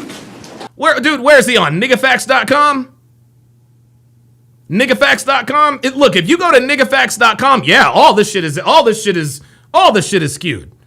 According to niggafacts.com, black people don't commit any crimes. And the crimes they do commit are justified because of the white man keeping them down. Absolutely. For those of you who are new here and you like the content, make sure that you subscribe and share this content. I will be replaying here very, very shortly because we're coming up on the end here. I will be replaying very, very shortly my experience with applying for a black card. These are from the FBI, DOJ. And you know what else we look at? We look at Roland Fryer from Harvard, who conducted it, black professor, really respectable guy, honorable man, conducted a study, and he came out and he said, yeah, all of my research says that black men are 0% more likely to be shot by police officers than whites. Black people got so mad at him, he reconducted the study, a black man from Harvard, and he came to the same conclusion, and now he's not black enough. There it is. There it is, man. There it is. Now he's not black enough because he didn't come up with a statistic that excused nigga crime. You ain't black enough. Here we go. Wait. So let me see if I understand you clearly. Yeah. You're saying, according to this guy's statistics, right, that black people are 0% less likely to be shot by a white police officer. A liberal professor at Harvard, yes, and he conducted it twice. Because black people said what you're saying. He goes, look, I was as surprised as you. I was trying to find how much worse it is. My data showed me it's not. He reconducted the study an entire time. Now, he did come to the conclusion that an officer is 18 times more likely to be shot than a black man by an officer. This is a black liberal who studies statistics. At what point do you... What now? What y'all gonna say now? What y'all gonna say now? What, y'all don't believe him either? niggas never want to acknowledge the truth. Any statistic that points out the niggadom, nah, I don't believe it. Bet. Listen to him. And I don't believe him. I don't believe him. See, this is the problem. This is the problem with these people. This is the problem with these people. They simply will not acknowledge the truth that has been staring everyone in the face for decades. Niggas is out of control, bruh. Well, I don't believe him neither. But you believe that bullshit ass statistic about most violent crime being committed by 23 to 29-year-old white men. Where's your research on that? Institution, and if he comes out and says something of the sort, there's no telling the backlash that he may not get. Listen, there are token blacks in every society. I mean, token blacks in every society. There it is. Token blacks in every society. Translation. Black people who don't put up with nigga shit. Black people who actually speak honestly. You see what they do? You see what they do? There are token black people in every society. Yeah, every society needs a token black person to call you niggas out on nigga shit. Unbelievable. You gotta do is look back throughout history, right? Look back throughout history, and you weren't a part of that history, bruh. Uncle Tom? This guy, come on. No, but here's my thing, Steve, right? I'm not alleging that the guy wasn't Uncle Tom, but let's be frankly honest. How many shootings have happened in most recent history that have involved black men that have been unarmed, and you sit here and use that analogy that... He did not use an analogy. He used a study. He didn't use no analogy. He used a study. I didn't use an analogy. Listen, as a totally blind individual, listen, I'm even apprehensive. That was an incident. I'm sorry, did he say he was totally blind? Listen, as a totally blind individual, listen, I'm... Okay, that's new. Even apprehensive. That was an incident where the police stopped us, and it was my cousin and I. My cousin is a retired military vet or what have you, right? Oh, here we go. Another bullshit ass story that he's just gonna make up to try and prove a point. And immediately when we got out of the car, out of fear of possibly being shot, the first thing I did was raise my cane and say, "Officer," I said, "Listen, I am totally blind." There you go. There you go. You let the officer know I'm totally blind. Hands up, don't shoot. And you're sitting here with us today. You see what happens? You see what happens when you're actually compliant? Do you see what happens when you're not committing a crime? That's what happens. But let niggas tell it, oh, so you tap dance for the law. That what that would. You had to tap dance for the massa. That's what you were doing. You were to tap dancing to the massa. No, he was being compliant. Niggas think that being compliant and a law-abiding, upstanding citizen and respecting law enforcement is tap dancing. That's the problem. That's the problem. Before we get out of hand with this, right? Now, I shouldn't have had to react like that. But you do. You do. I shouldn't have to react like that either. But this is the hand that we've been dealt. And it's because of people like you that we have to react like you. It's because niggas like you who justify nigga crime, who justify these monkeys going out here committing these crimes, is why you're afraid for your life. You're not afraid that the cop is going to shoot you because he's white. Nah, bruh. You're afraid that cop is going to shoot you because you're black. Because you know that most of the time when there is a violent crime being committed, it's one of you people. That's why you felt the need to say, hands up, don't shoot. There is a reason for that. It's not because of white people, my guy. It's because of you people. When you start looking at what's really happening in this country, many times because see, here's the deal. I don't care if you put on a uniform. You can't legislate the heart of a man and his intent, all right? Oh, here we go. More subject. Many times these officers do allow that badge to give them impunity to operate and exercise their racism. Let's be... Yes, you're right. You're right. There are bad racist cops out there, but 99.9% of cops are not like this. Leave it to the nigga community to point out the exception to make the rule. Some of them do. By the way, I just find it funny that when I came up and shook your hand, you didn't tell me you were blind this whole time. I was like, I must have woke you up. You could have said, dude, I'm blind. I was like, oh, my bad. I'm sorry. This whole thing. You just throw that out there like a cluster bomb. I'm like, say you should have waved his cane when you came here. I feel like an asshole in the middle of the room. That's what I told you when you said, is he way to turn down the temperature there. sleep behind the glasses? I was like, no, he just can't see you. Hey, look, I thought you was making a joke. I said, oh my God, here's this condescending asshole here. It's okay. He forget he blind sometimes. I had no idea. No, man, but you know, being yeah, but I do. I agree. You can't legislate what's in a man's heart. Yeah. But you can't throw out everything. You can't go, that stat skewed. That black guy from Harvard who was always a liberal who did it twice is skewed. You can't throw it out. How often? See, here we go. Here we go. He's making a point they want to interrupt. Do you see black police killing unarmed white people? You don't. Actually, how often do you see that? How often do you see that? The fuck's that got to do with anything? What does black cops shooting unarmed white people have to do with anything?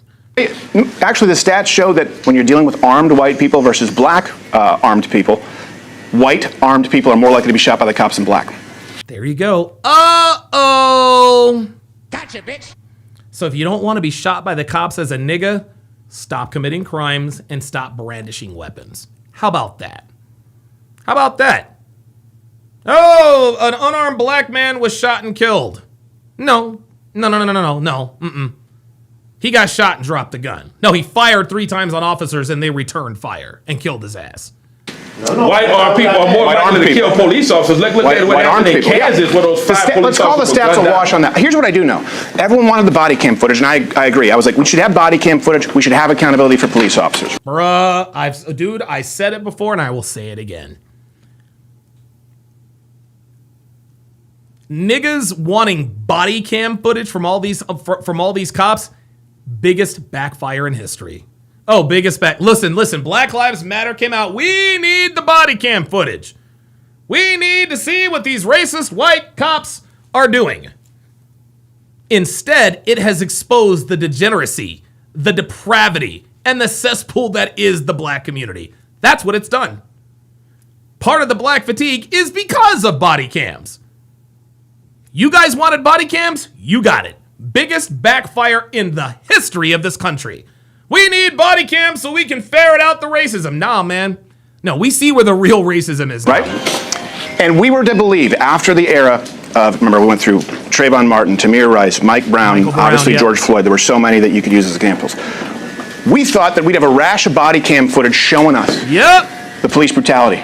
You haven't seen body cam footage of note in the last year. Once that footage came out, it's about a 20-to-1 ratio where you see someone getting violent with an officer. We have not seen what we thought we would see. And now people are going, okay, so maybe not the body cam footage. Right? We thought. There it is.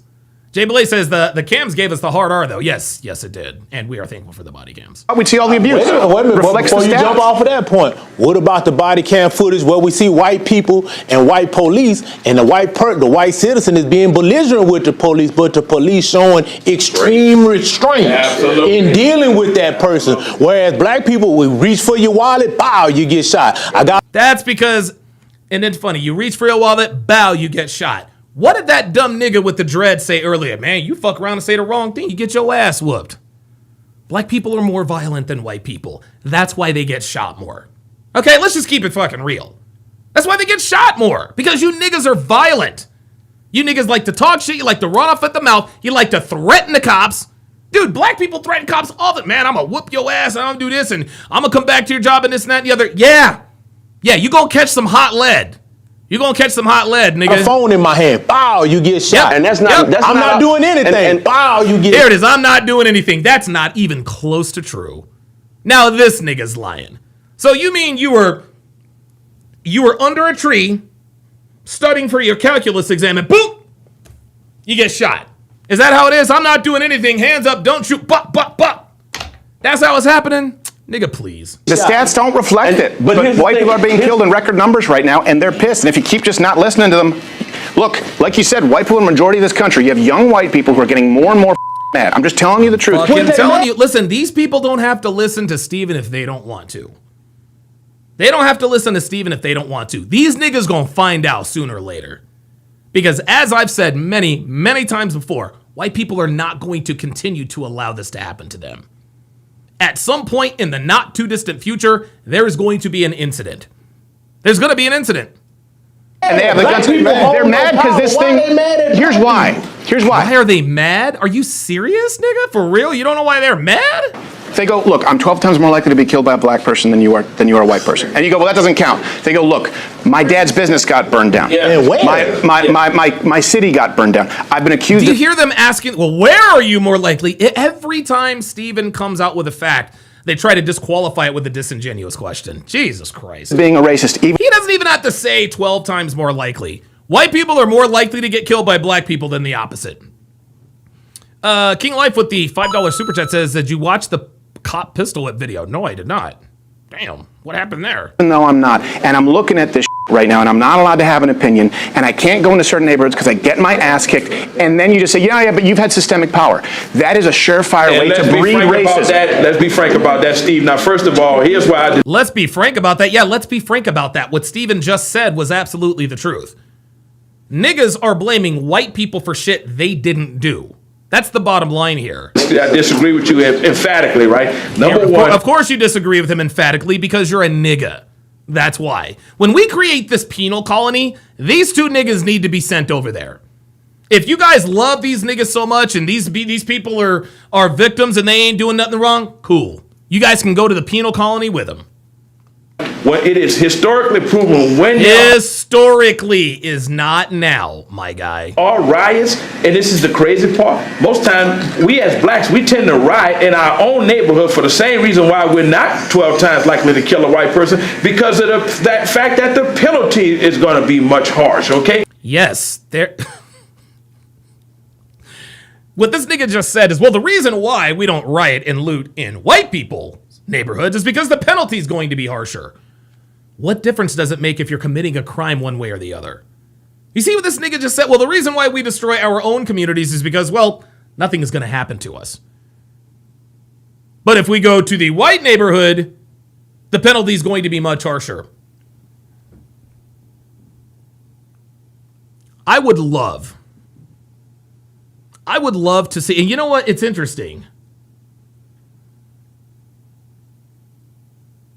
I would love to see what would happen if black people attempted to loot in white neighborhoods. I would love to see what happens.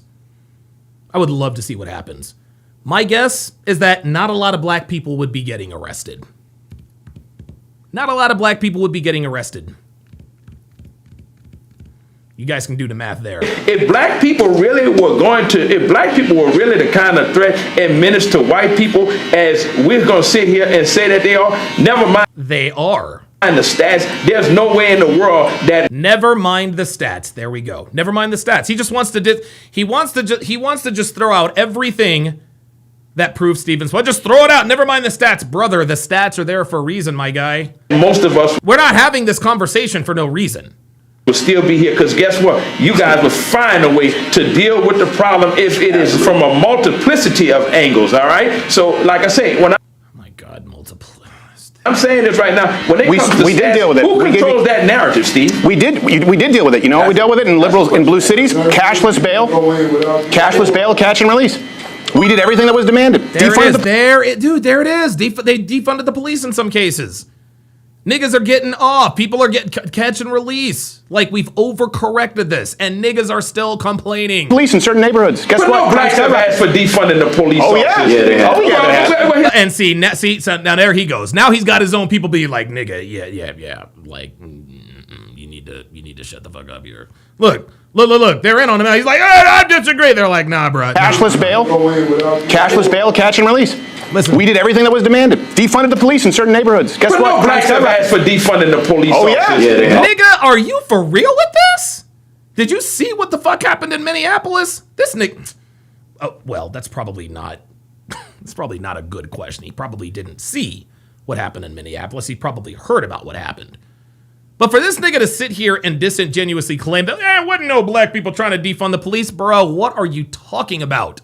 Oh, yeah, well, here's the deal. Now I will say it's mostly. That's what I'm saying. Yeah, it's mostly black women. It's mostly black activist women. And Black guy, okay. It's still niggas, still the same goddamn thing. They're not representative of black men. I get that. No. Just like the guy who killed the lady on the bus that you were talking about earlier. Right? Yes, DeCarlos Brown killed Irina Zarutska.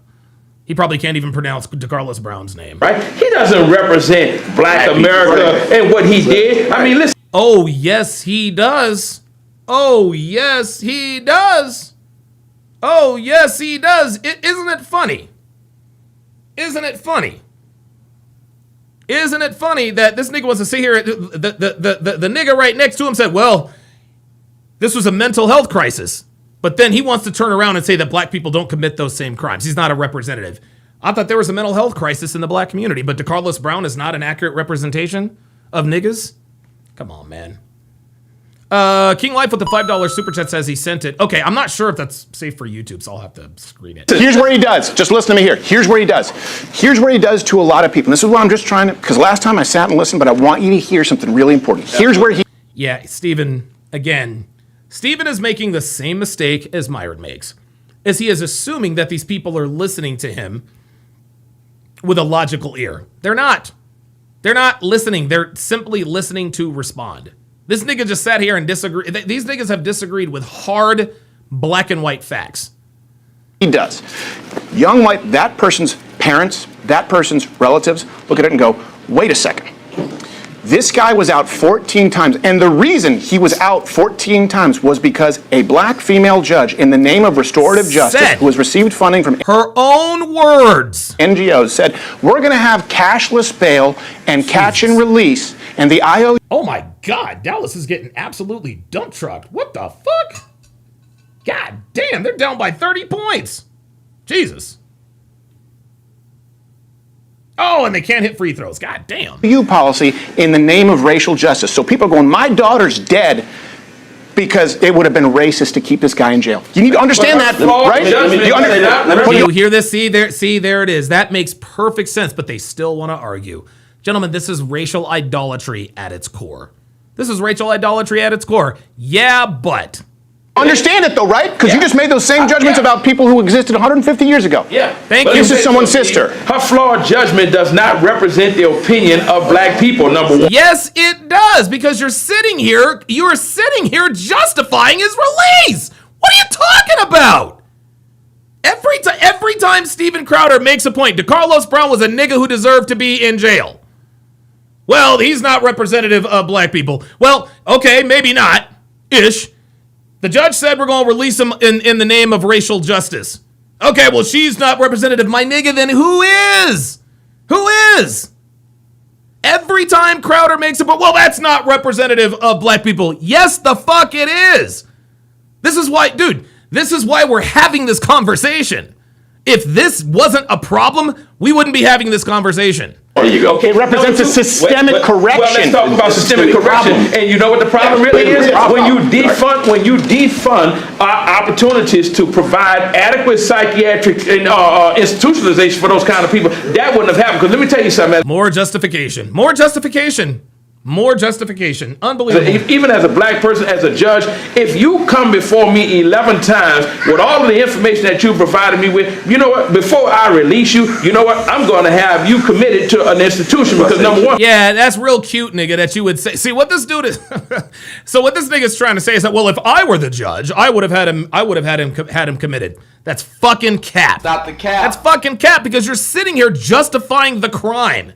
Not only are you justifying the crime, you're justifying why the policies are in place. But you want us to believe that, oh, no, DeCarlos, Mr. Brown, we're going to have to put you, you need to be committed. No. That's not what you would have done. Your blind black ass would have let his ass go like everybody else. Ken Rose with the $5 super chat. King Life says it is safe for YouTube. Okay, let me pull it up here.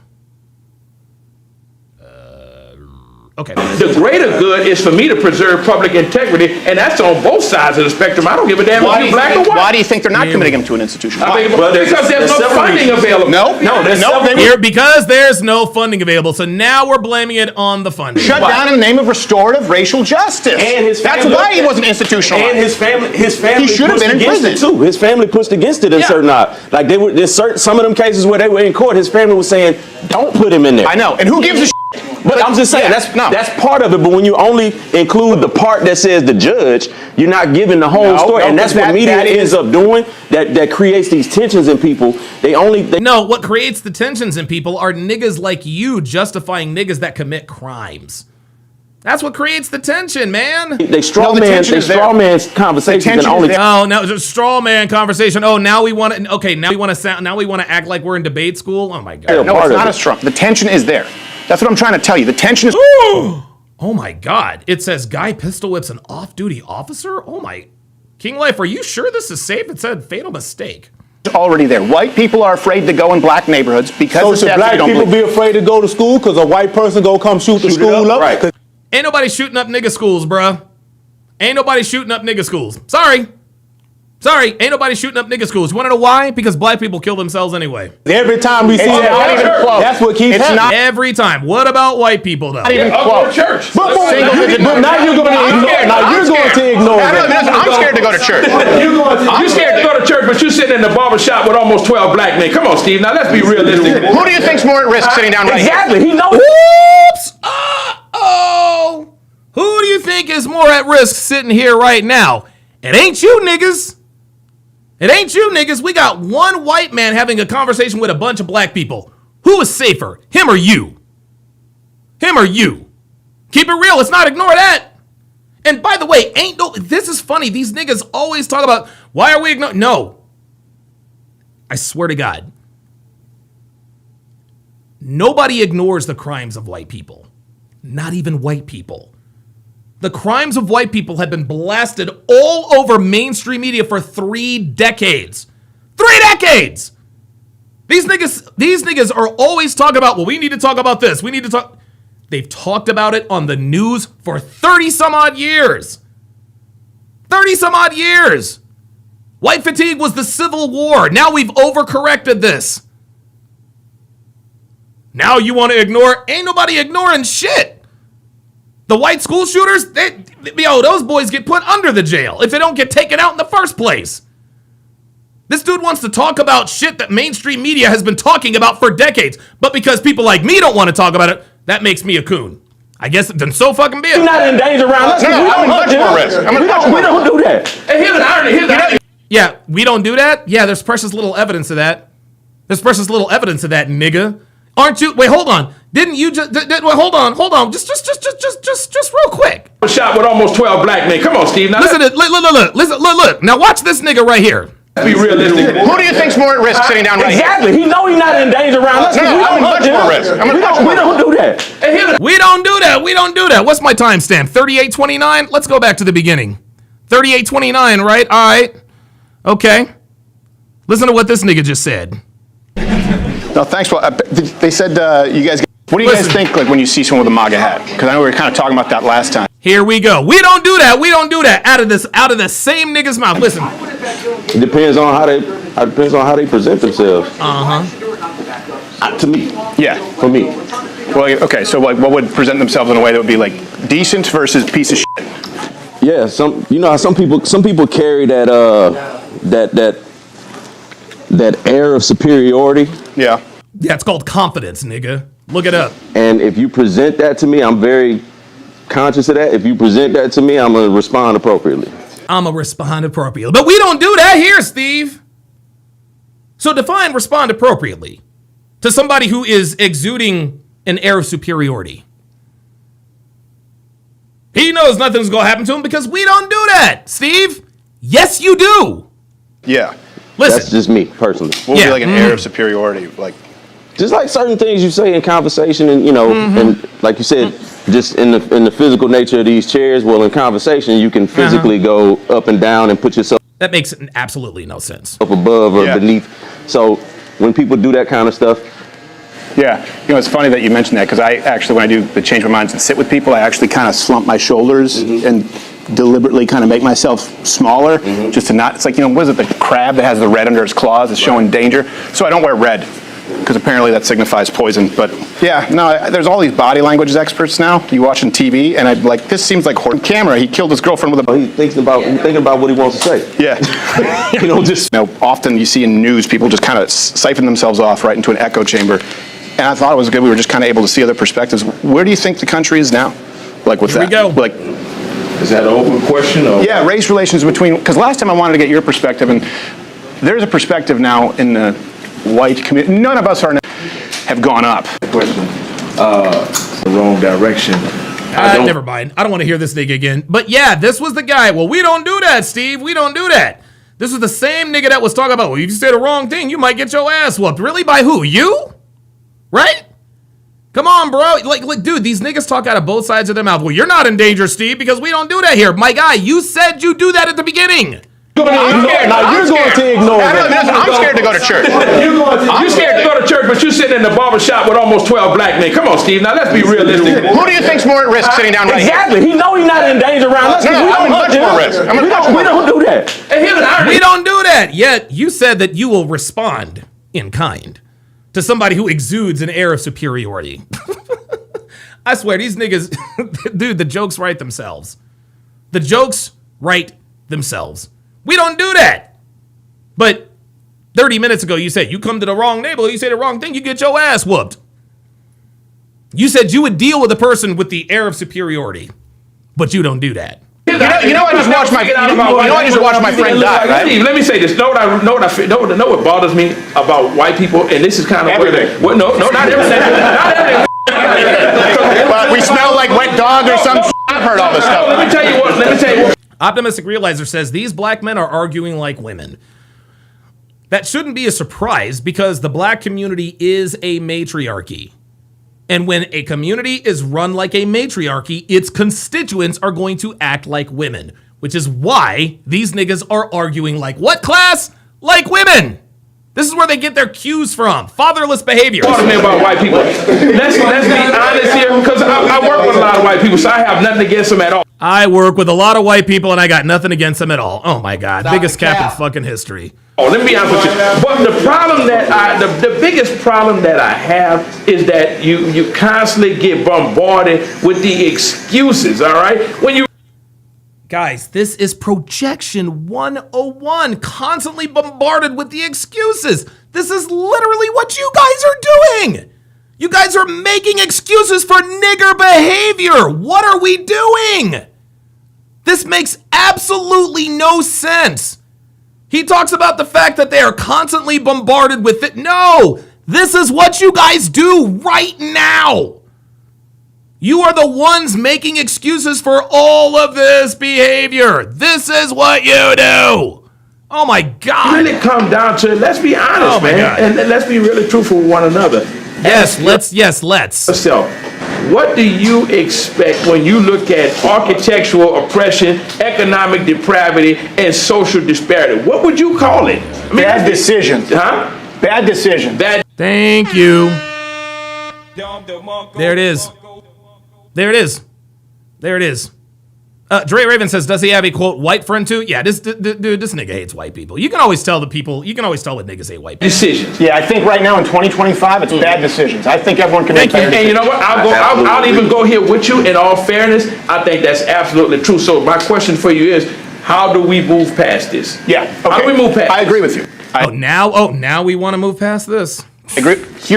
And I think maybe we'll find some common ground here. If we agree there is personal accountability and bad decisions, and I think we also all agree that feminist white are the worst demographic in the country, along with lesbians. There's a great book that says, and they were her product.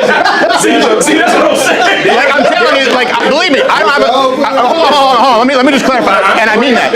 Angry white feminist and lesbians, because if they didn't vote, we wouldn't have half of the shit. But, and this is one thing I appreciate about black men, that white men are so, black men can talk about these things, and black men are okay being masculine. White men are told it's sexist. There's a lot there.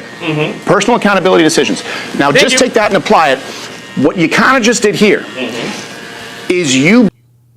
Dre Raven with the $2 super chat says architectural oppression like an IKEA. Like, dude, I don't even know what the fuck architectural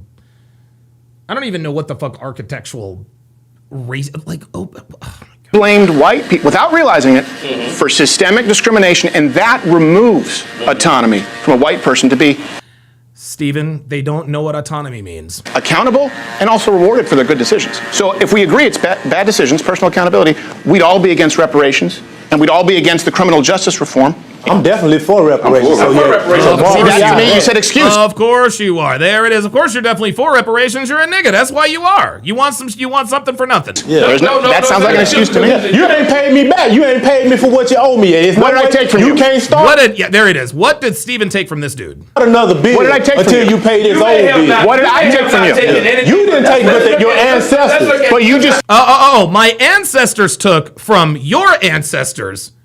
So Steven's ancestors took, and by the way, didn't Steven Crowder just say he was fucking Canadian? These niggas aren't listening. You took from us. Bruh, he's fucking Canadian, man. I swear to God. Said you. When I say you, I meant it as a euphemism. But can you understand? Oh, now it's a euphemism. Why white people hear it and get pissed off? Yeah. Because I can take shit. But they're not mad about the advantages that were built into their lives. So you want young people to pay? Sounds like an excuse. Nobody wants to address. And even without paying us back, Steve. No, my thoughts are on this here. Give us an opportunity to exercise our ability and our autonomy. Let me give you a perfect. Oh, now he wants to use the word autonomy. See, that's what this nigga does. Autonomy is the word that he just learned today. Let us use our autonomy. So now all of a sudden, now you're another word scholar. Got it. Example. There's a gal right now. Her name is Joy Reid. Look up her. I know Joy Reid. God, Joy Reid. I cannot. Did this nigga really just bring up Joy Reid? Oh my God. Look at her educational background. You don't think Harvard gave her a degree just because she was a black person or DEI, do you? Yes, actually, I kind of do. Because Joy Reid is a fucking idiot. Joy Reid is an idiot. She is dumb. Like with a capital B as in boy. Holy moly. I think she's an idiot. Okay, so. What? Oh, yes! Hell yeah! That's what I'm talking about, man. Dude, I'm gonna tell you what, man. Steven Crowder. Oh my God, dude. Victor Wembanyama scored 40 and grabbed 15 rebounds. Damn, no wonder San Antonio. Damn, Victor Wembanyama scored 40. Oh shit. God damn. Holy moly. All right, sorry about that. But not because she's black, but she's an idiot. Okay, so you're entitled to that. I think Van Jones is smart, and I disagree with him. Joy Reid has said things that are so verifiably untrue, it's insane. Okay, so but you know, as a man, I'm gonna indulge you and say, hey, you know what? I'm not gonna indulge you. I'm gonna respect your opinion, your frame of thought. Yeah, translation, you know Joy Reid is a fucking idiot. You see what he just did? Well, I'm a man, I'm gonna indulge you, blah, blah, blah, blah, blah. Translation, you won that argument. Unbelievable. This guy just learned, and this is why we know this guy respects Crowder, even though he doesn't like him, because he just admitted indirectly that he agrees with Steven Crowder. Because I promise you, there are niggas all around him talking about Joy Reid. Yet one white person said she's a fucking idiot, and he fucking agrees.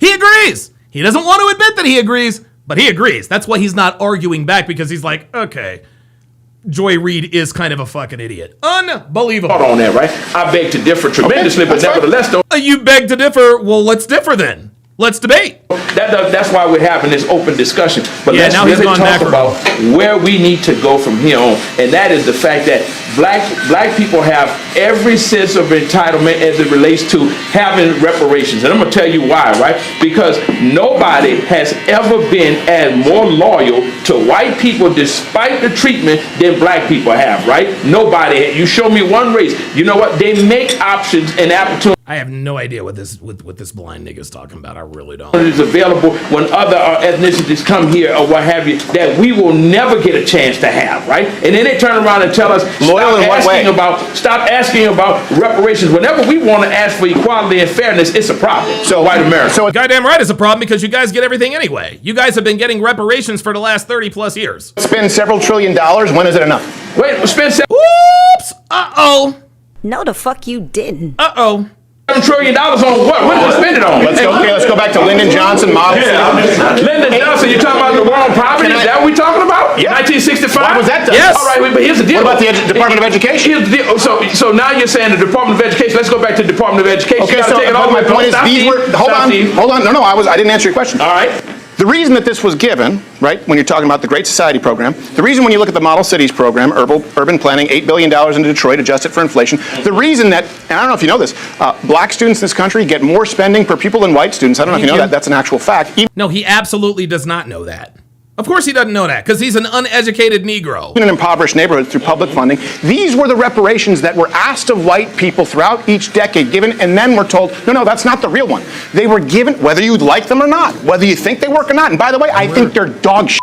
I think we should completely suspend the federal Department of Education. I think the Texas state could do a much better job. But those were done in the name of racial reparations because they were... Thank you. And so was welfare, EBT, Section 8, all like, dude, black people have been getting reparations for years. And look what it's done to the black community. You want to know what reparations would look like? You want to know what reparations would look like? We actually get a glimpse of reparations every year. We actually get a glimpse of what reparations would look like in the so-called black community already. It's called tax season, right? Every year around the same time, the black community is enriched financially off of the backs of reproductively responsible, well-to-do people, right? What do? They go out, dude, they go out and they buy Jordans. They go out, they fucking buy Hennessy. They're financing cars they know they can't afford. They don't invest. They don't move out of no, they stay right there in the hood, drinking Hennessy, buying guns, shooting niggas up, kill, murder, cash rich, everybody, and in 3 months it's fucking gone. So we know exactly what we already know what reparations looks like. We see it once a year during tax season, and we see it year round with the welfare system. Niggas ain't owed shit. Demanded, Steve, and now it's not enough. Listen, you say that, but Steve, listen. But what was that? You say we should suspend the Department of Education. I agree with you, because so why would they do it correctly? It's not just because it was done in the name of racial justice that it was done incorrectly. That's the reason for it. I'm saying that's the reason for it, but along the way of trying to... If that's the reason for it, my guy, you've lost the argument. Racial justice, you just did it wrong. But let me ask you, that's my point. You said people did it the way... He's right.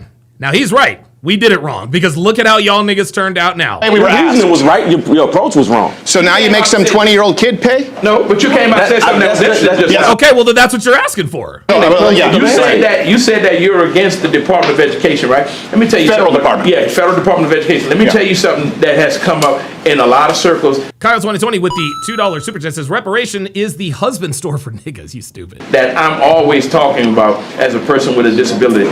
The Department of Education does a lot more in terms of even with the enforcement of Section 504, right? 504 says that you must have accommodations for individuals with disabilities, right? Perfect example of it, when you walked in, What the fuck does disabilities have to do? Oh my God. This dude. Someone just walked in. Did you hear what that thing said? Right, left. Go down to Austin. Let me tell you something. When you suspend the Department of Education, you're also telling the remain 36 million people in this country who have disabilities, you know what? Screw you. Figure it out. We don't have to do anything, okay? And this is another reason, going back to what we said with the Black America. If you don't have certain mechanisms in place to ensure that handouts is what he's talking about. There is a fair and level playing field, right? Guess what? The controlling party that's in power, or what have you, are not going to say, hey, wait a minute, let's look at this other disenfranchised segment of the community or what have you, and see how can we provide I'll disabuse you of that notion. Okay, let me disabuse you of that notion. Go ahead. Over $3 trillion adjusted for inflation, right? The Department of Education, early 70s. Okay, before that, they were run by states. Over $3 trillion. What are math scores?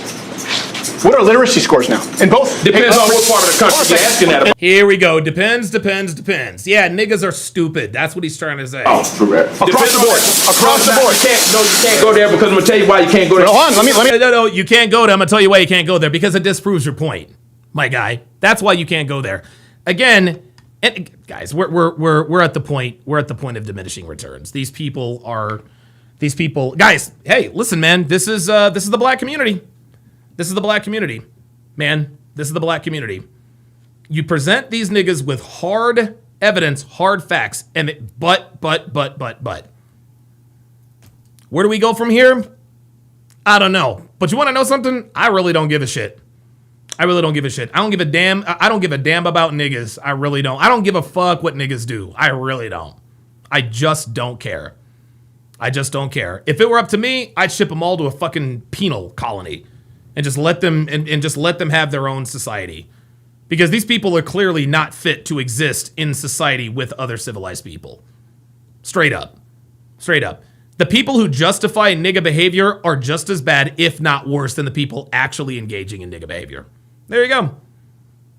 There you go. There is no personal accountability. There is no, hey, you know what? We got it wrong. No, you know what? We are the it's victim, victim, victim. White people, white people, white people. Racism, racism, racism. Reparations, your ancestors took from my ancestors, and that dumb nigga forgot that Steven Crowder's from fucking Canada. That's it. That's it. That's a wrap. That's a wrap. All right, let's look at this pistol whip video that King Life swears up and down is safe for YouTube.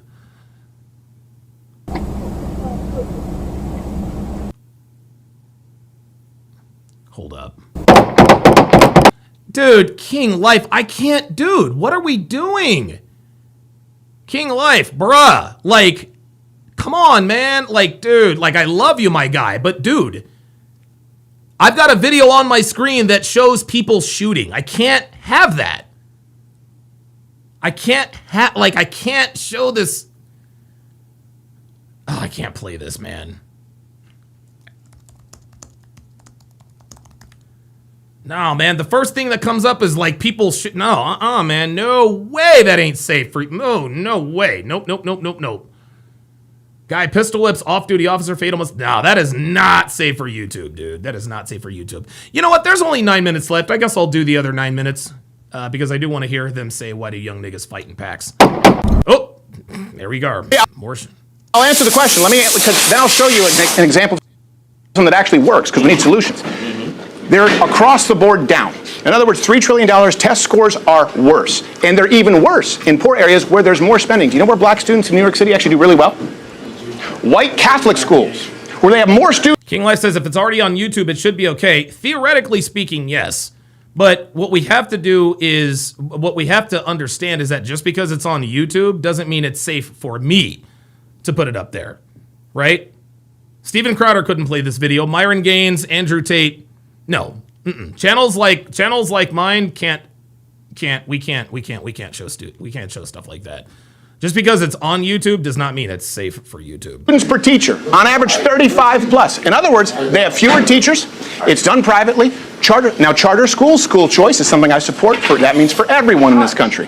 Can't do it because it's racist. Let's look at the academia, though. Okay, that's why it's being fought. When you start talking about that, what have you? When you talk. Soldry says this is trigonometrical suppression. About test scores, we can go just south, north versus south, or what have you. Let's look at the quality of education that's in these schools, or what have you. Are you going to tell me that it's a standardized academic agenda that's promoted throughout this country, or is it a fact that some people have a different education level than black? Listen, I work with people. They're bad across the board. I work with people every day that are out the north that have far excelled in that's absolutely true. Than we have in the bad south. And worse. There's no good. Right. There's no good. There's in here. And what I'm saying is, here's something where we could find common.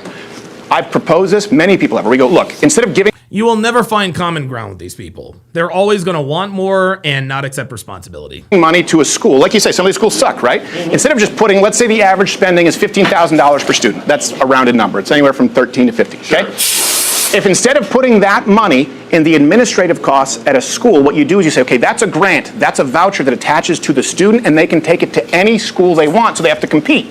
So that kid can now choose where they go to school. Can't do it because it's racist. That's why it's been fought. People say black kids would still be stuck in shit schools than white kids. Why? Well, see, that comes back Because to they wouldn't be able to transport themselves out of a bad neighborhood. So- But right now they're stuck with one school. So when you start asking those whys and go down the rabbit hole of why and start asking, okay, well, why would somebody say that? Well, this is why. Well, I'll tell you why they really say it. And Because then of teachers unions. Because of teachers unions? Yeah. It doesn't make. In other words, if But I get the black kid right now has to go to because one. in certain communities where they don't have certain resources, it's a lot of kids. Once again, I've lived in. I've raised my kids, graduated 3 kids from. I've been afforded some things in this community that some people down south don't have. Yeah, right. That's a fact. Yeah, life ain't fair. Deal with it. And I'm some of these school events. I'm questioning them like, how the hell y'all expect us to have jobs and still transport these kids to and from these events all throughout the day? But if them people down there had to do it, So you think what we're doing now is better? because they ain't got transport. Half of them ain't got transportation. I think we need to go back to the real don't have truth and the real transportation truth. now. Because that's what I'm saying. Because they're in impoverished areas, and we already know, based on how we see. So then how do we those fix same- it? We have those to pay same for a areas car, don't even a have house? grocery stores. No, of course not. Those same Oh, areas that's don't. horseshit. There's food I see deserts. everyone Come here. on now, you don't Everyone know here about has a food deserts. smartphone. You can literally order any food that's ever existed on Earth to any But municipality cheaper than ever. if you're in an area that already has a lack of resources and you're already low income, how you gonna order something? How about how about not order something? How about go to the fucking grocery store and cook by yourself? So now we're mad that white people have DoorDash privileges? Come on, man. Amazon one click. But see, here's the deal. We're talking about food deserts and the See, Steven Crowder gives them a simple solution. Always a solution. Come on. Always an excuse. I think there's a broader problem that we were not discussing. You know what that is? You've got to go all the way back. This has been an insidious process that's been at work. And the bad part about it is, as long as we as white and black America keep fighting among each other, we'll never see the big picture. You go back to 1982 under Charlotte T. Eisenberg, who was the Department of Secretary under Ronald Reagan, Department of Education. She wrote a good expose many, many years later called The Deliberate Dumbing Down of America. She kind of patterned that after that B.F. Skinnerian behavioral modification, and it ties all into the founder before the Department of Education, which was General Education Board, where they say, you know what, we don't need more painters, we don't need more artists, or we don't need more poets. We just want good cogs in a wheel that are easily taught, that we can mold under our own hand. That mantra still holds true today. So you got to look at that. You got to look at where we come from. We come from a nation that was industrious and coupled with innovation to now everybody tends to do things like you say with your smartphone. You know why? Because pictures keep you from looking at things contextually. All right. What the fuck is this? Oh my God, this nigga. So when you think about this educational system, you can tell Steven is over this, man. He's like, bro, there's no talking to this nigga, man. Got to go back to what changed in this educational system and why we're where we are. Because you can't just simply yeah, but you can't just simply say that everybody wants to be dumb or everybody in the South. I didn't say everybody wants to be dumb. Okay, well, tell you this too. Here's another problem why scores are so much lower in this country, especially when because niggas are dumb. You talk about black because money doesn't fix a problem. It's that money doesn't. We've thrown money at the problem and it doesn't do shit. Thank you.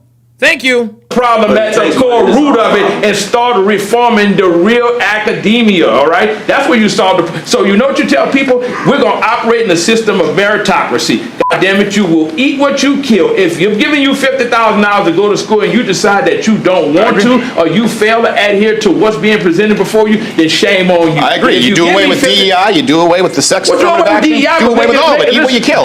See, there it is. See, eat what you kill, but he's in favor of DEI. There it is. DEI, but make it fair across the board. But that's what I'm saying. I agree. If you're gonna do away with DEI, you got to make sure that the merits are properly being counted.